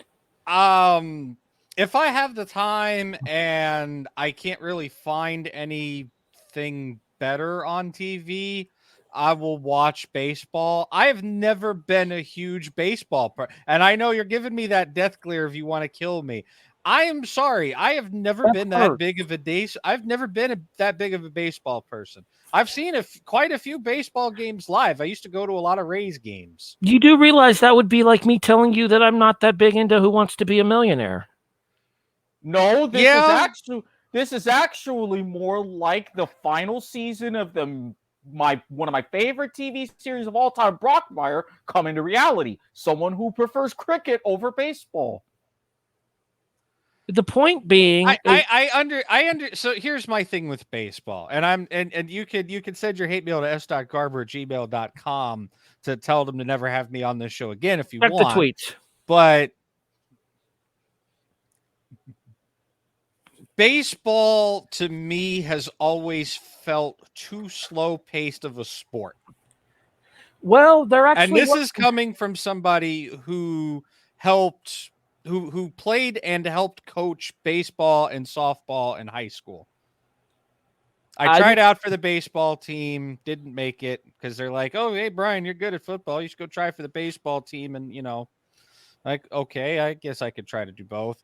That didn't work out, but long story short, my ROTC instructor was the coach of the girls softball team. So I helped him out as an equipment manager and statistician, scorer, whatever you want to call it. So I've got a pretty good fundamental understanding of baseball. I just don't enjoy it. F8 to end the Braves game today. Fly out to the center fielder. All right. Real quick, let's talk about the new way of communication in the major leagues this season, as there are now equipment modifications that are allowing players to be able to send digital signals back and forth with the pitchers and catchers, where they're calling the pitches without using the specific hand signs that you would traditionally see flashed. I I'm not going to Erik, stand up because I'm not wearing appropriate pants, but I did just briefly tap the Erik gets inside of my thigh. Erik hits himself in the balls on accident. Yeah, pretty much. The point being is that they have digitized the signs between pitcher and catcher and have included the infielders as well as the center fielder in the digitization as well, so that way that they can relay the pitch calls to their various respective. Is it mandatory that it's those guys? No. Because I thought it was just the teams can pick up to 3 people. It's also not mandatory that the teams use it either. Oh, I know that. Yeah. The Atlanta Braves are actually one of the digitization holdouts, sticking with the old traditional way of traditional hand to inside up. I got my respect for that. They have my respect. I talked with viewer about this off air a couple days ago, I think, when this story broke. Mm-hmm. And might have been when we were done. Might have been when we were done doing Life is Like a Game Show. Actually, no. It was just me and him that were talking about this. But my opinions on this are simple. I am against illegal theft of signaling, right? Because that harms the competition of the game. But I have a little action figure trash can behind me, but that's too much effort. Continue. I think that it takes away from, like, if you can manage baseball season's long, there's a lot of games that teams play, right? You study somebody's you study somebody's film, especially when you get into like the dog days or even later on in the season, and you can probably pick up on a team's pitching signals if you look at enough film. And if you've got somebody that can correctly identify those signals and can adjust accordingly, then good for them, right? They've put in that effort. They've made that commitment. They should be rewarded for it. Now you're taking away an element of the game that effectively allows you to counter your opponent. And that I don't think I'm very on board with. Yeah, I think that one of the real quick, Erik. I think one of the intentions of one of the intentions of the signs there is if you're able to naturally be able to pull a team's signs, then it's up to the team that you've learned their signals to change their signals to go to an alternate signal plan. Whereas if you're using video and digital equipment such as the Houston Astros did, Erik smacking his cup like a trash can there being the obvious insinuation of that, then yeah, you're cheating. But like Brian said there, it's a mental game. Baseball is a mental game. And if you're able to get inside of the head of your opponents to be able to pick up what they mean when they say 3, like, and then you figure out that means curveball, down, away. Yeah, because like some people are gonna. I'm sorry, Erik. I'll let you go in a minute here, but I want to finish the thought here.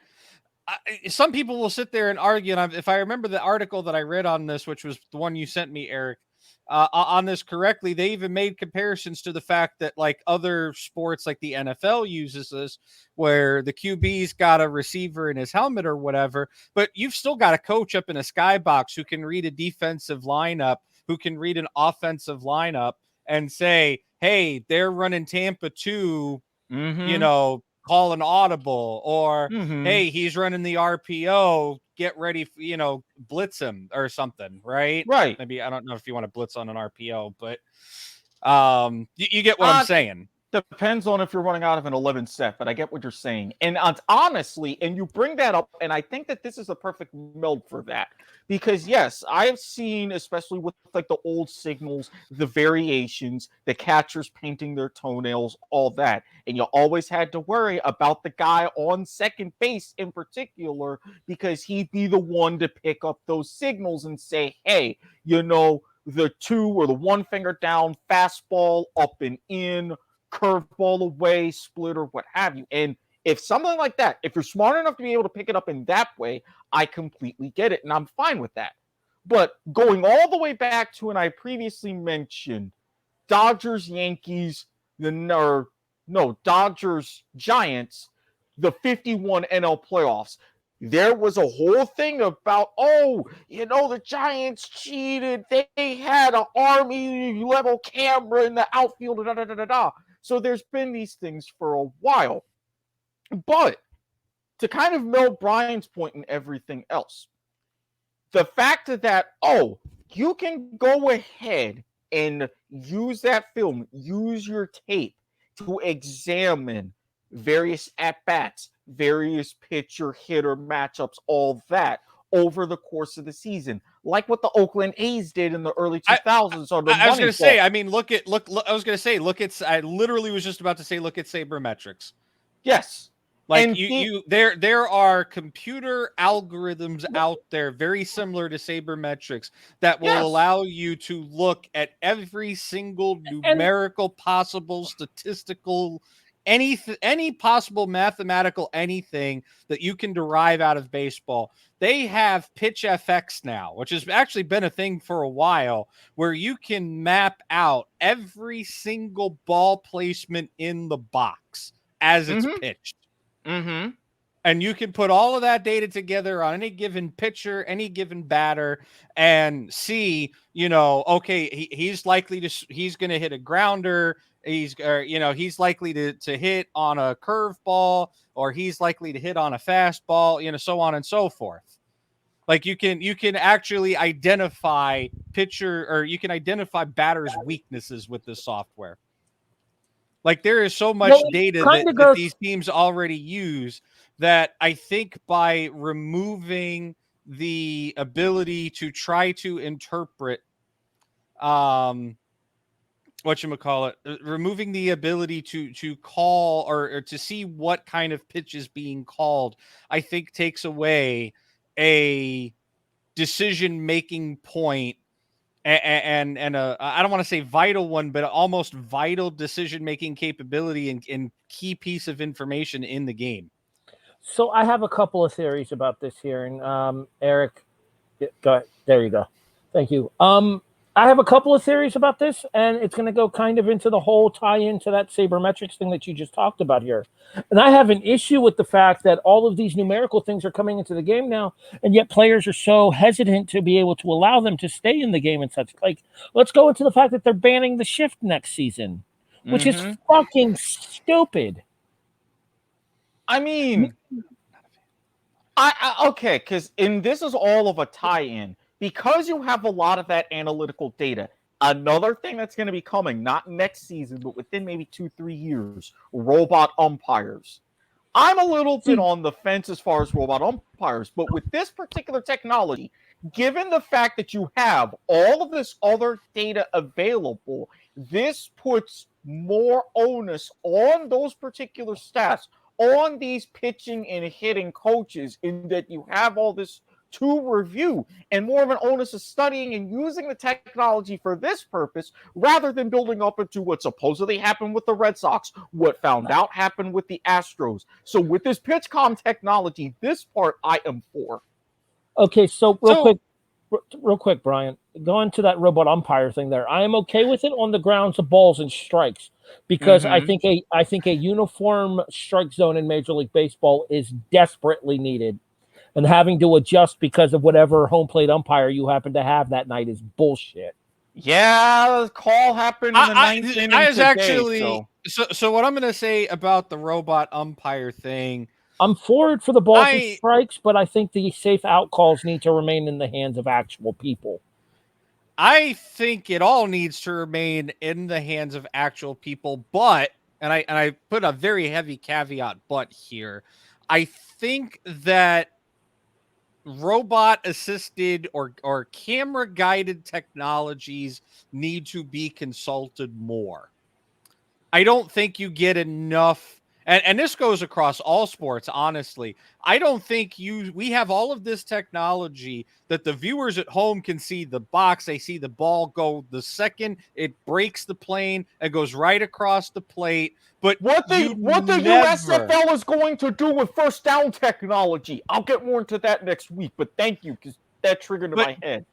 But you never see the leagues themselves leverage this technology to their own advantage. Yeah, it's It's more very specifically rare, and it's typically only, and it's even typically only in the NFL, honestly, where, at least that I can name notable examples of, where you see them going to the TV cameras, not just Fox their is- own stuff. Well, Fox is pretty cutting edge for baseball when it comes to that. But but is the league using it though? That's the thing. For replays, yes. Like when a call is challenged, they go to Mission Control out in Los Angeles, or Control Center out in Los Angeles or New York. Sorry. Yeah, they're the MLB's control center, and they have separate umpires rotating in the control center in Cooperstown. I knew about that. I did know where about that. they go to, and then they have all of the feeds that all of the local television stations do. But this is what I think needs to happen, and this is just like this is my take on. You can even go so far to say it's my final thought on all sports, right, across all leagues. Nope, not infringing that gimmick on this show. Damn it. You should have a TV judge who has the capability, well, for lack of a better term, a TV judge, call it whatever the hell you want that fits within the realm of your Sky judge league. A sky judge, effectively, yes. Sky judge, TV judge, again, whatever the fuck you want to call it. But you need to have somebody whose sole job is to sit in a skybox or sit off the field in front of a series of TV monitors. And when they see something using that technology that says, hey, this ain't right, this is the wrong call, they can immediately, whether they have to put an indicator up on the scoreboard, the referee has an ear, or, the umpire, referee, whatever, has an earpiece in his ear to say, hey, I'm challenging this. You need to go back and overturn this call, or at least go to the replay booth so I can show you what I'm seeing, so you can consider overturning that call. On the grounds of blatant and obvious fuckery. Exactly. And you're starting to see this implemented, at least for the replay aspect, more. There was a challenge today in the Rays game, and even the announcers remarked that the fact that for the first time, not only can the viewers at home see what's being challenged, how it's being challenged, more of what the umpire is saying in the process, which I think that was the really cool thing that I liked about the XFL, was being able to hear the referees and the judges and stuff talking about what they were looking at while they were in. Oh yeah, I would love them to do that in sports as well. Hot mic them. Yeah, hot mic them for sure. I mean, the NFL, I'm pretty sure the NFL does hot mic the head refs by default. Most of the back judges have hot mics. Well, the referees can turn their microphones on and off. Yeah, when they theirs aren't hot. The only example of when you would have that is if you look at a lot of rugby matches. Override that. They can actually override that. It's more of a mute button. Well, yeah, same with what Erik just said, though. Rugby and Aussie rules are the same way, because when Aussie rules goes to replay, you definitely get that full conversation as far as what they're looking at and what they're trying to look into overturning and everything like that. So I think that that level of open and honesty with your fan base is going to do nothing but create a level of trust within the system. Because I think that's a big problem for a lot of Major League Baseball fans right now is I was going to say, I'm going to swing that back around to baseball real quick by saying, if you put a robot umpire in, I think you are going to lose that trust. I don't think so. In the league, I think you're going to be like, wait a minute, we're relying on robots now? What if the machine malfunctions? What if it makes a wrong call because it's got the wrong data or something? Okay, I won't disagree with that, but at the same time, as long as these machines are properly calibrated to the strike zones that they're calling, then I don't think you're going to have that level of lack of integrity. Yeah, so you have one less umpire, and then you'd still have, or even for regular season games, instead of having your 4 umpires, if you have a robot umpire for balls and strikes, you could expand to maybe 5 umpires as far as for safer out calls. Like I would have the home plate umpire standing off to the side over at home plate in order to be able to determine, like, if the catcher's blocking a runner's lane, or or what happens in the grounds of a passed ball, or does a ball strike a batter or not, and stuff like that. You would need the umpire at home in order to be able to do that. But the calls of the balls and the strikes, in order to bring a level of uniformity to these games, I think that the robot umps are not a terrible idea when it comes to that. I could be in favor. We're advancing with the technology, and we're talking about using it to our benefits. And this would be a case of using it to our benefit by actually enabling the technology to take that questionable balls and strikes calls off of the umpires and putting it in the hands of people that are synced up in order to be able to do that. Do you know there's an actual website on Twitter that rates umpires based on the job that they do with balls and strikes calls? I wouldn't be surprised. No, there's 100% one that does it. And like it ranks, like it tells you how many calls that the umpire got correct versus what the actual robot would have had, like where the ball crossed the plane and everything, and how many calls they got wrong. And you can get an idea of, okay, so this umpire, he doesn't call strikes up. So I know if something's up in the strike zone, I don't have to swing because he's not going to fucking call it anyway. But you get that same pitcher that's getting that call that they should be getting with a robot umpire. Then these batters are going to be like, well, damn, now I got to start swinging at the stuff that I would normally leave the bat on the shoulder for. Mm-hmm. Go ahead, Brian. So I wouldn't be opposed to the robot umpire, but at the end of the day, I feel like there needs to be somebody who is watching that robot umpire in real time. To be able to throw out the robot umpire's call if it's wrong, which I don't anticipate it being very often. But a human should have the ultimate control over refereeing decisions, and if the human is going to overrule the robot, they need to have a damn good reason. Yeah, like almost to the point in the minor leagues, like where they've tested the robot umpires. Like to the point where it's like, they got to call New York or LA or wherever the hell it is, the command center's at, to say, hey, I think the robot umpire screwed this up. Can you guys take a look and see if you agree with me or not? This is obviously going to be a major talking point throughout the course of the rest of the regular season, and I'm sure we'll come back to it, especially once we get further into the season and we have more egregious examples of calls being blown and or calls being properly made that maybe wouldn't have been properly made by artificial intelligence technology. So this is a topic that we are going to circle back to here on the Broadhurst Watkins Sports Report. However, since we are already up over our traditional hour 40 runtime that we like to go to, I do want to start to get into our MLB predictions just because I don't want to go too far over the 2-hour mark. Oh, yeah. I was just going to say really quick about the PitchCom thing.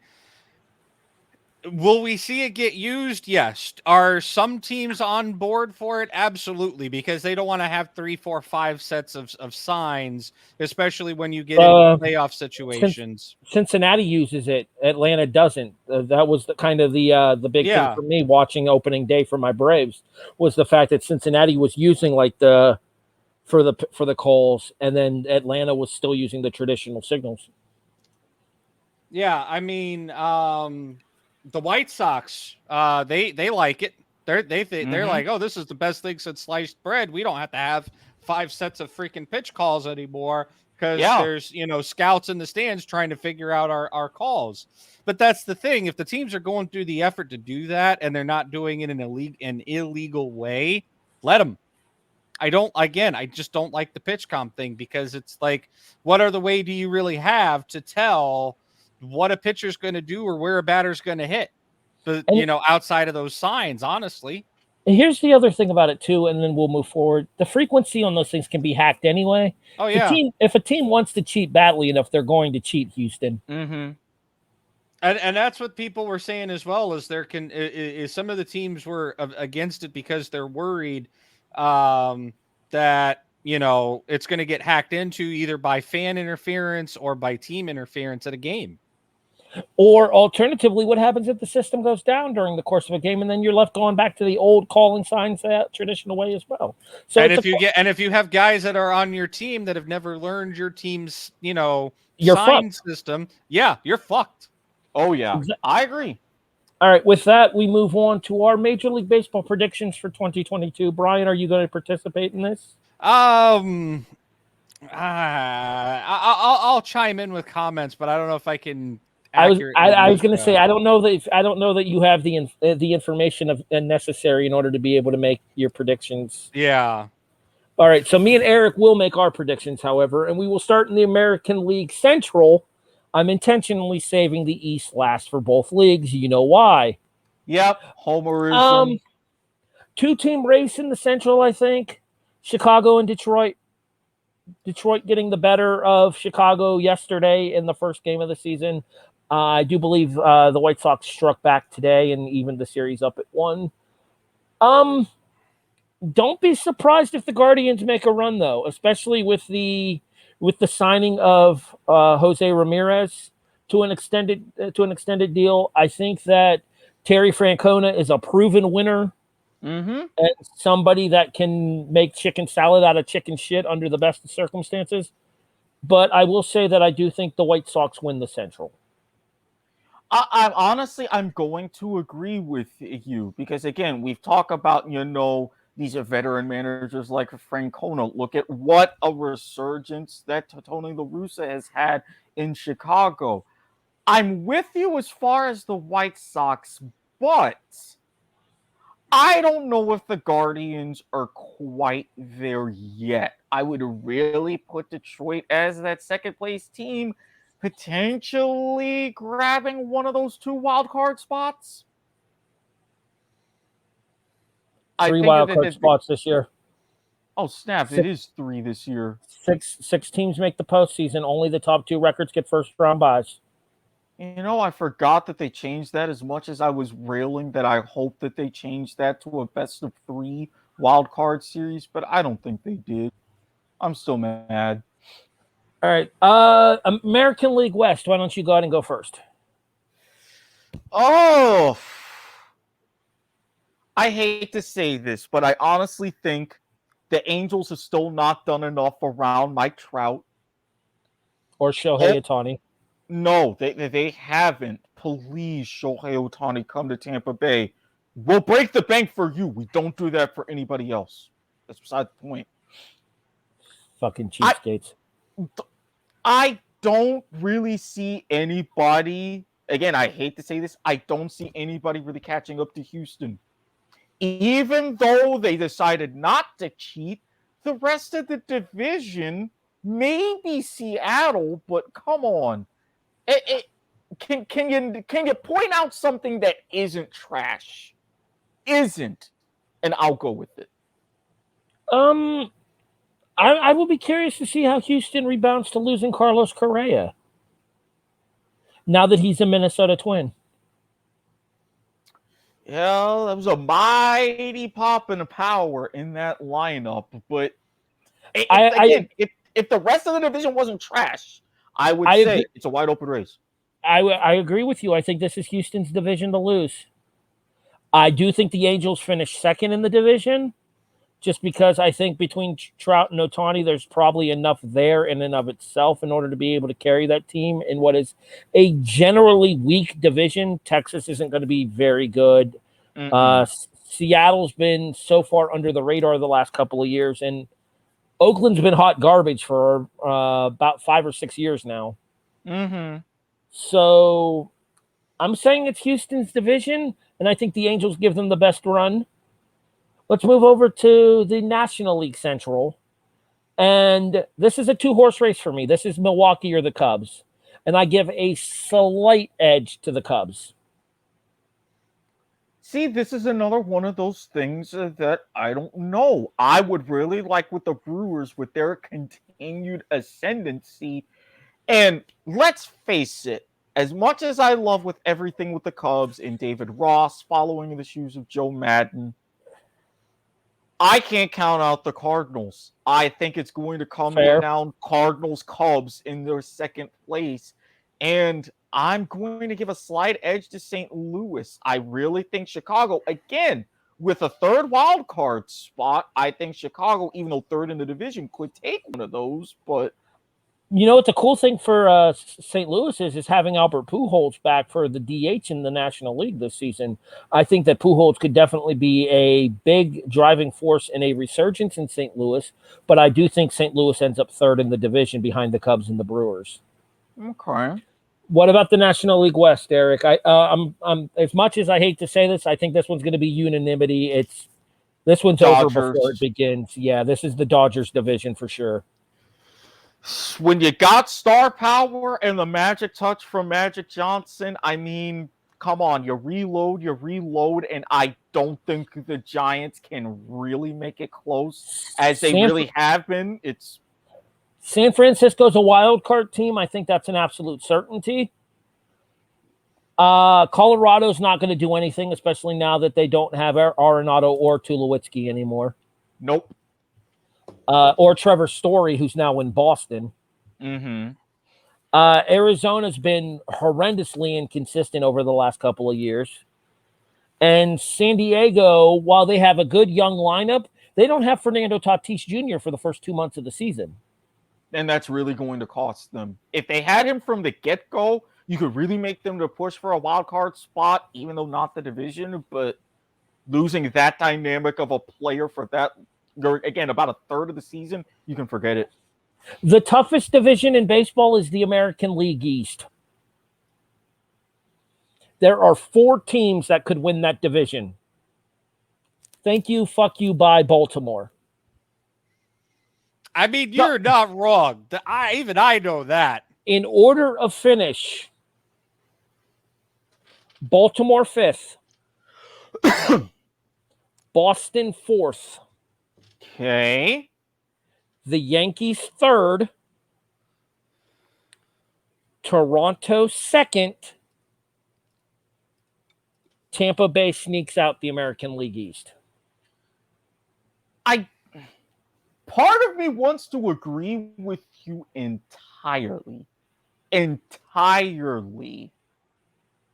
My only hitch is, has Toronto really, with these famous sons of players, they've been gelled together. It's been fantastic. Biggio.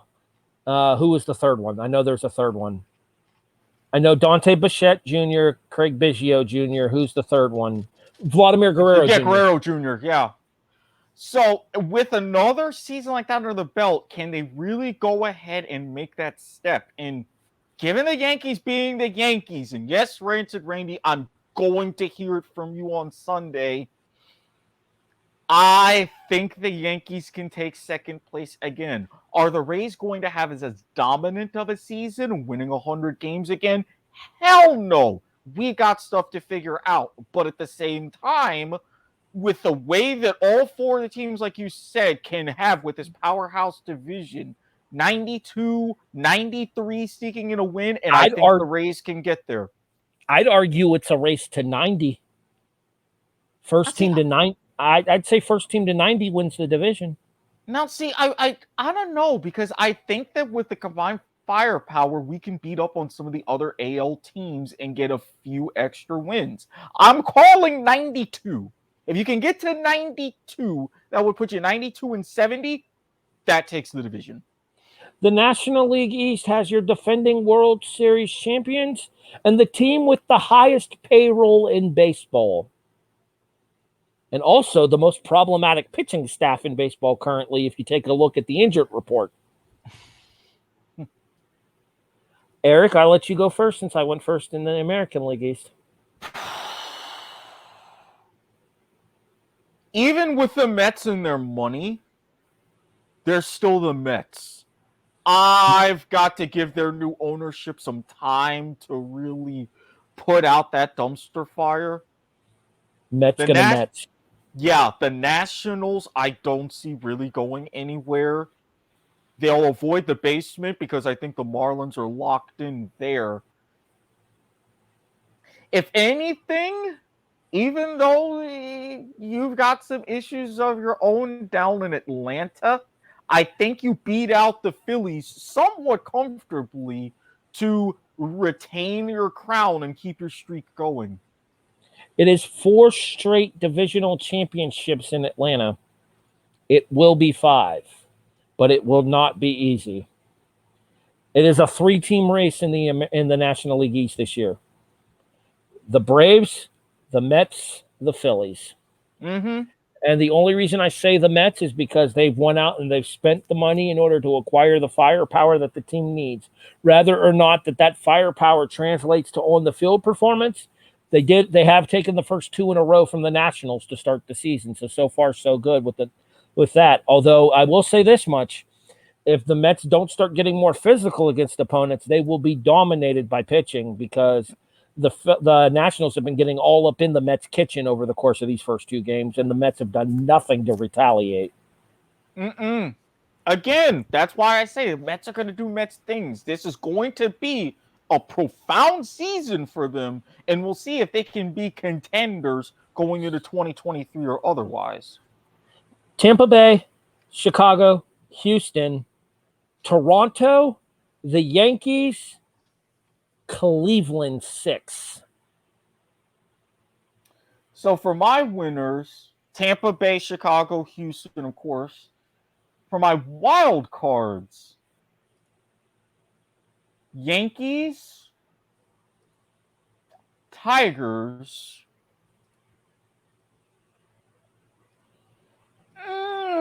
that 6th team. I'm going to lean towards Toronto. You are listening to the Broadhurst Watkins Sports Report, Sports in Black and White, a presentation of the W2M Network online at W2Mnet.com. The post-show plugs are coming to you shortly. I will not do them right now. We go to our National League predictions. You start this one. You have the Braves, the Brewers, and the Dodgers as division winners. Who take the wild cards? Cubs, Mm-hmm. Phillies, Okay. now Mets or Giants? I'm leaning Giants. I was thinking Mets, but then I'm Or like, or Cardinals? ooh. Mets, Cardinals, or Giants? Cardinals. Because I think the Cardinals can beat out the Giants for that wild card spot. I have Atlanta, Chicago, and the Dodgers. Milwaukee gets one of the wild card spots. The Mets get one of the wild card spots. Honestly, it's going to depend on what Bryce Harper does in Philadelphia this year. Harper's going to have to carry that team to a wild card spot, and I don't know if he's capable of doing that with what is around him right now. I would not be surprised to see it come down to the Phillies and the Giants towards the end of the regular season, and I'm going to say the Giants take that 6th and final spot. Okay. That one is going to be a race to watch. What is your American League Championship Series? I think knowing that the pressure's off Tampa Bay, they get back to the ALCS. I think last season's playoff was a little bit of a fluke. Give me Tampa Bay and Chicago. A rematch of the 2008 division series. I think it comes down to 2 American League East teams. I think it's Tampa Bay and Toronto. What about the National League? I'm going to be flat out honest. Set yourself up for a rematch. Dodgers Braves. Yeah, I don't think there's any question that if you take a look at the way the rosters are lined up in the National League right now, and especially with the way that the story has been written the last 2 seasons, the Dodgers coming back from 3-1 down in the 2020 NLCS to knock Atlanta out and to win the World Series. The Braves taking out the Dodgers in 6 in 2021 on their way to winning the World Series themselves. For the 3rd year in a row, the National Championship Series, it's going to go Dodgers and Braves. What's your World Series, Erik? Harry, I'm telling you now, you're going to hate me a bit, but not too much. Tampa and the Dodgers with Tampa winning? Yeah, because, again, if it's those two again, Dodgers take the rubber match, but it will go 7. See, I would hate that more. I wouldn't want to lose in 7. I mean, for something like that, because it was hell watching Game 7 in 2020. yeah, but I mean, honestly, we'll be prepared to sweat Game 7 at Dodgers Stadium in prime time.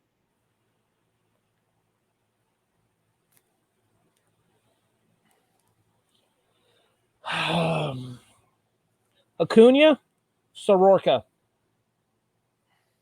If both come back healthy, advantage Braves. Okay. If one of them comes back healthy, pick them. Okay. If neither of them come back healthy, advantage Dodgers. Okay. Making a lot of sense.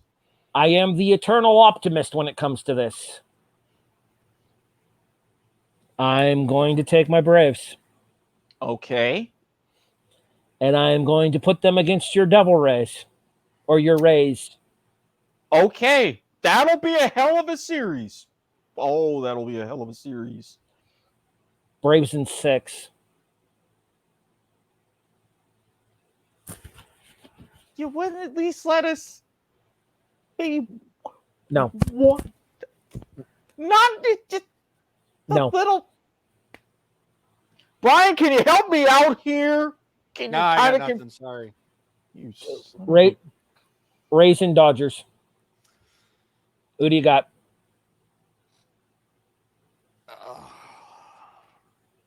I give it to the Rays. That's just, I mean, they're both good teams. I'm a little bit more partial to the Rays, partly because they are the home market team for me. And I've been following them, watching them for a long time. Bally Sports Southeast, I'm assuming. Valley Sports I'm in Sun. Lakeland, Florida, which is basically Sports Sun. Tampa. Yeah. Okay. I know Bally Sports South for the Braves now. Yep, because we got Valley Sports Sun and Valley Sports Florida. Florida would be the Marlins, I'm guessing. Correct. Okay. Erik, Look, where I'm from, where I live, you root for the Rays, you root for the Bucks, and you root for the Lightning. That's it. Like, those are the 3 market teams. see, I'm in a dual market city. I'm like halfway between Cleveland and Pittsburgh, and I root for none of the above in any sport. See, here's the thing. I'm technically in a dual market city as well, but there's no shared sport team. There's no shared leagues between both markets in any sport. Tampa Bay and Orlando? Or yeah, Tampa Bay and Orlando, but yeah, there's no shared basketball team. There's no shared NBA team, no shared NFL team, no shared NHL team. Tampa Bay has all of them except basketball, which Orlando has. Exactly. And, well, actually, in the Lakeland has the Magic's G League affiliate. Yeah, I was going to say, we also have the Lakeland Magic, which is exactly the G League affiliate. So, all right, Erik, you have Brian's pick for Rays and Dodgers. I need yours. You know what? We finally break the curse. It's going to be hard fought. We take them out. Look, go big or go homer. Come on now. I was just about to say that. We are due one after everything we've been through with these years. I was just about to say that. If there is one thing the W2M Network host can bet on, it is go big or go homer. They're not getting us again, especially since this will be a true series. We're going to have to do it out west, but we're going to do it in. If you're not giving us 7, I am not going to even give the Dodgers a satisfaction of 7. We can take them out in 6. Special guest embodied voice. Where can people find you online? I am at the Andesian on Twitter. I'm also on some other shows around this network. Nothing important like Point of Viewer Sunday nights on the network. Or my own wonderful show, which is very important, League to the Max or whatever, featuring a certain guy over here as a disembodied voice. And then I get to deal with both of you sons of bitches on Life is Like a Game show. Tuesday nights here on the network. Also on Twitter, they can find you. Like I said, at the Andesian. All right. Mr. Watkins, where can people find you online? When I'm not on Point of Viewer or Broadhurst Watkins Sports Report or League to the Max or whatever, I'm also on Soccer to the Max. Why do I always feel like I'm forgetting one? I do so many damn shows on this network. I was going to say, you're on practically everything. Okay, I'm supposed You to got be Soccer on to the Max, you got Broadhurst Watkins Sports Report, you got Point of Viewer, you've got League to the Max or whatever, you've got Life is like a Game show, and you've got the Nielsen ratings. Yeah, that's going to be the first of next month. So yes, I'm sorry. With the not possible sorry. another show to be coming very soon. I feel like, I feel like bi-monthly might be a little bit better, a better format for that. Maybe like the 1st and the 15th or whatever. He wants to do it once a month. It's his show. He do whatever the hell he wants as long as it's consistent. Look, as the Thanos of this network, I don't need any more of the stones for the gauntlet, okay? I snap my finger. Trust me. Yeah, I snap my finger and it comes once every 3 months. But yes, when I'm not around here and you don't have to put up with my voice, you can find me on Twitter at Squid Sportshead, Facebook, you know the drill, Guy, Wine, Recliner, Erik Watkins, find me there. And you can slide into my DMs on Twitter at Squid Sportshead, undergo the strict and thorough vetting process, and gain access to a plethora of other social media. You'll thank me. At HEB the Eagle, pretty much everywhere. I don't feel the need to plug the W2M shows because they've already done a fine job of doing that. I will say this much. You can find me with Mark Rattledge on the Indiesiders, a presentation of TV Party Tonight. Episode 7 is this coming Sunday as Mark and I cover Joey Janela's Spring Break 6, parts 1 and 2 from Game Changer Wrestling. That will be available this Sunday night right before we do Point of Viewer, where we continue the greatest sports movie of all time tournament with special guest Randy Isbell. As I said, at HEB the Eagle pretty much everywhere, YouTube, Facebook, Instagram, Twitter, Yahoo, although hate mail goes to s.gummer@gmail.com, as we've made abundantly clear in this episode. And yeah, that's pretty much the extent of it. There you go. Before we get out of here, one last thing. Okay. Just penny for my thoughts kind of thing here. Along the lines of the go big or go homer thing. 2021 Major League Baseball playoffs, Braves win the World Series. Correct. 2022 NCAA men's basketball tournament, Kansas wins the championship. Correct. Go on. I'm putting it into the universe right now. At the end of May, 2022 Champions League winners, Liverpool. May it have better luck for you, but no. Because again, my homerdom won't run into yours at this time. At this point, I can live with it. You have been listening to the Broadhurst Watkins Sports Report, Sports in Black and White, a presentation of the W2M Network, online at W2Mnet.com. In addition, you can find us on all of your favorite podcast listening services, iTunes, iHeartRadio, Stitcher, Spreaker, Podbean, CastBox, Overcast. Rate and review us 5 stars on Spotify. Join us on Discord, link available in the show description. In addition, you can find us in visual format on Twitch, Twitter, YouTube, and Facebook, all of which but Twitch are W2M Network. Twitch is W2M Net. TikTok at W2M Network 2. For special guest Brian Espinoza, the DSDO Erik Watkins, I am Harry Broadhurst. and you have been listening to episode 6 of the Broadhurst Watkins Sports Report, a presentation, the W2M Network. We'll see you guys next week. Thanks for listening, everybody. USFL time. Woo! And konnichiwa, bitches.